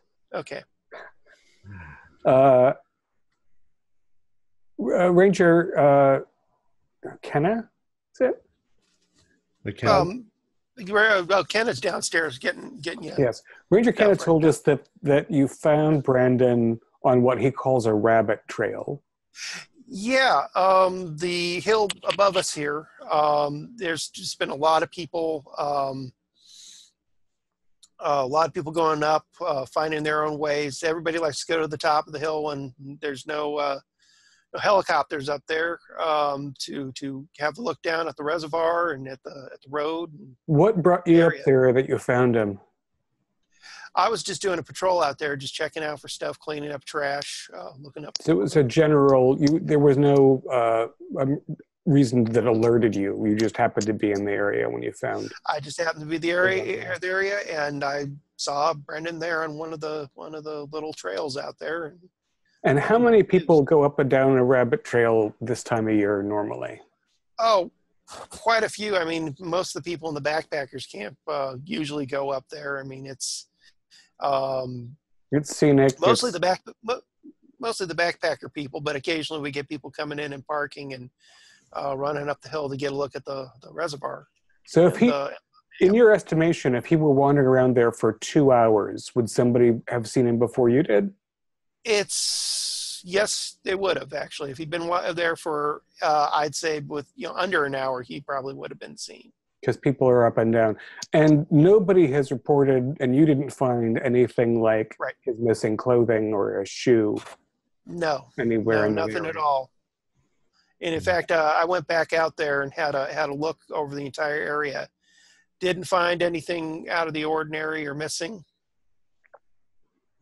Fair enough. So he can't, in your estimation, have been on those rabbit trails for more than an hour or two at the most. At the most two, but I would say under an hour at least. I don't know where he, honestly, I don't know exactly where he came from, but he had to have been out there for a while because he messed up his feet and cut him up there pretty good. But it was Dr. Adams that treated his feet? Yeah, I took care of it. Yeah. Did you notice anything else about his appearance or his physical well-being? Well, would you like me to tell you the whole thing here? Please. Yes. When I had a chance to look at Brandon after the Rangers here had looked at looked him over and got him fixed up and stuff. He looked like he had signs of exposure, a little bit of dehydration. Of course, the worst part on him was his feet. He seemed very disoriented and confused, but after a while, it seemed like he gained his senses about him. I had a good look over him and did a full examination on him after taking care of his immediate injuries. Nothing out of the ordinary. I found some old, at first, nothing out of the ordinary. But on further looking, investigation on him through my examination, I noticed he had inordinate amount of surgical scars on him. Very, very light and hard to find, but close look at it revealed that he had scars over his body and they looked surgical. I don't know if he was any kind of accident and stuff. I don't have his full medical file, other than a partial report of them breaking an arm when he was younger that I got from the Rangers. But it was very weird. In fact, I've been told you're the doctor here, yeah? That I am. Yeah, I can show you what I mean. I looked him over. He looked like he had some exposure and stuff. Nothing nefarious going on with him. I no signs of any kind of well, I hate to say this, but no kind of sense, no signs of any kind of molestation, sexual abuse or molestation and such. I would just say that, if it wasn't for the fact that he was found naked out there and, his feet were cut up, he just, I would say, wandered away from one of the camps for a little while and got lost. But would you say that when you first found him, he seemed to be uncomfortable with being naked, or did he act as if he'd been naked for a long time? It didn't seem to me. It didn't seem to be a factor. It seemed like he didn't care that he was really. You'd say he was unself-conscious about it, right? Yeah, not till later on after I finished my examination and fixed his feet. He, by then we got him some clothes and stuff. For how long would you describe his period of deorientation? Was he out of it for an hour, 2 hours? Oh, it took me about hour and a half to examine him and fix his, bind up his feet and such. And I would say within that hour and a half, about 45 minutes into it, he started becoming more responsive and regaining his composure, I guess you could say. Ranger Gallegos, was he verbal at first, or was he so out of it as to be mute? And Ranger Gallegos says, well, at first he seemed out of it, but then he started getting his senses back to him, bit by bit here and there. It's like kind of like, I hesitate to say, but and this had me worried, and I wrote it down when we for Ranger Kenna to send into the FBI, but it did seem a lot like he was drugged, which had me worried. Did you carry him, or did he walk with you? I carried him. And he didn't respond negatively to being picked up? Just like he didn't seem to care. Did he talk to you as you were carrying him back? he said a few things here and there, but until we got Dr. Adams to look him over, he was Pretty out of it. he's pretty out of it. But then after Dr. Adams looked him over and stuff, after we got him cleaned up actually, and then Dr. Adams looked him over, he started responding more and more, little bits here and there, and then by the time Dr. Adams was done with him, he was starting to talk, and that's when he asked me if he could call his family. Dr. Adams. Yeah. Was there anything about his pupils that was unusual? I mean, is that one of the reasons you thought he might be drugged? I had a look at him. He seemed out of it. And I would say from my look of it, it was more of a psychological thing rather than a chemical-based scenario. So he might have been in shock. Definitely. He seemed to have the signs of shock, but yet here's another oddity on it, is that I would have said shock, but it's like he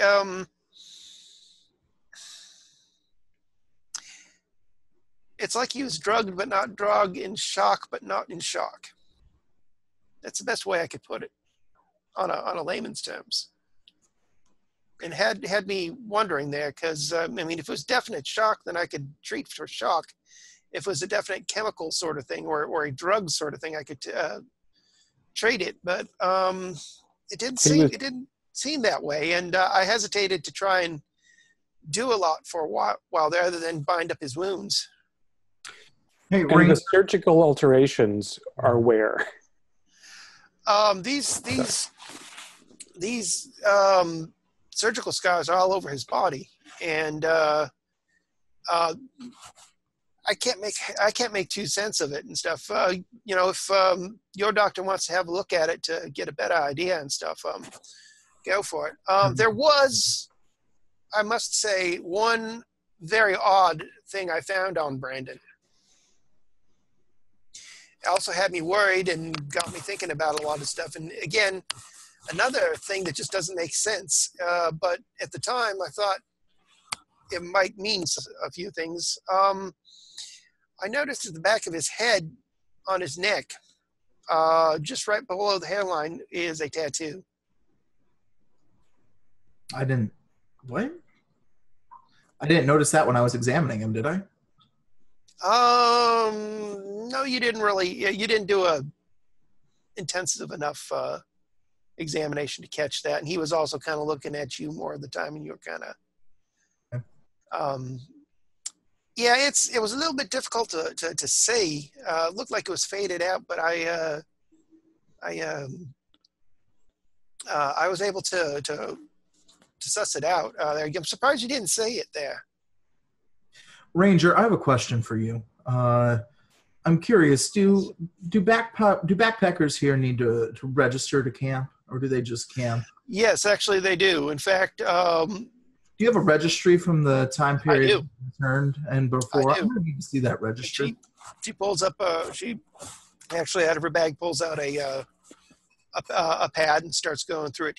Yeah, the thing about the backpackers camp, this is for people who are going to go into the backcountry here. In order to stay here, you have to. This is a coveted place amongst visitors. You have to. There's like at least a bare minimum 8-month wait to spend time here in the backpackers camp. All right. Well, I'm not to mention that to get the proper passes and stuff to go into the backcountry from this location. Records from about 1975 through today, please. Pardon? I'm going to need the records from about 1975 through today, please. Honestly, I don't have those records on hand. I could see what I can do if possible. I'd have to call up the main headquarters, and that'll take a lot of time. Actually, that's if they even have the records available. Can you pinpoint times? Can you pinpoint days? I can give you records going up for the past 5 years. But anything beyond that, I'll need that for sure. Now, okay. What is the tattoo? We didn't. cover that. Dr. Adams says, I don't know one way or another what this is. It's just a tattoo is a mark. It's literally looked like somebody tattooed the young man in the back of on the back of his neck there. No, you don't find it odd that I would lead with a 6-year-old having I a did find it tattoo. odd.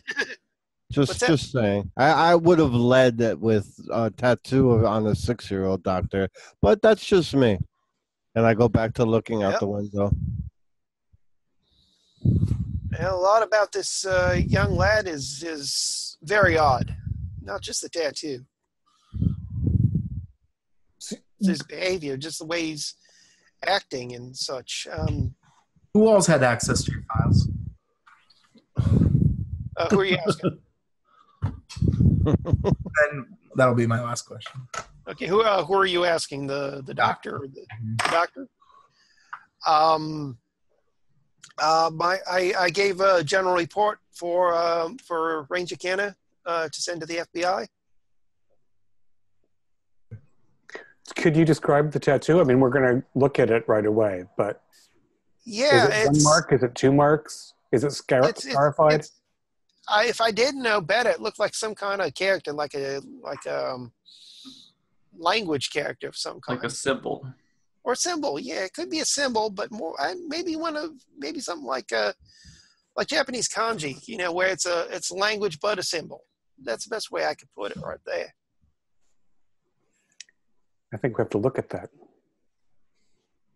You're right. I think Milk needs to look at that. Yeah. All right. Next week. Is it time? It's been time. Okay. Next week. All right. So we'll call it there. All right. Fair enough. Where's my notes? Our players included. This is wrong. What do I have open here? Our players included. This is wrong. What's her face? Yeah. The other guy and our players included Jason Melnichuk, Tim Hart, Morgan Llewellyn, and David Gassaway, with and myself, and with Fitch Ford as our keeper of the secrets. We're currently producing up to 4 shows a week with music and sound effects added in post-production in order to create a richer listener experience. We provide audio-only versions of our shows free for you to download from Podbean or iTunes. If you'd like to become a patron, visit our Patreon account. Just $1 or $2 a month helps us a lot. Like, share, and subscribe to our channel, and punch that bell icon for updates on our latest shows, and leave us some comments. We enjoy reading them and answering any questions you might have. This is Tom Rayleigh, together with all the members of our gaming club, inviting you to journey with us once again into the darkness for another adventure into the universe of H.P. Lovecraft and the Call of Cthulhu role-playing game. Until next time, good luck, good gaming.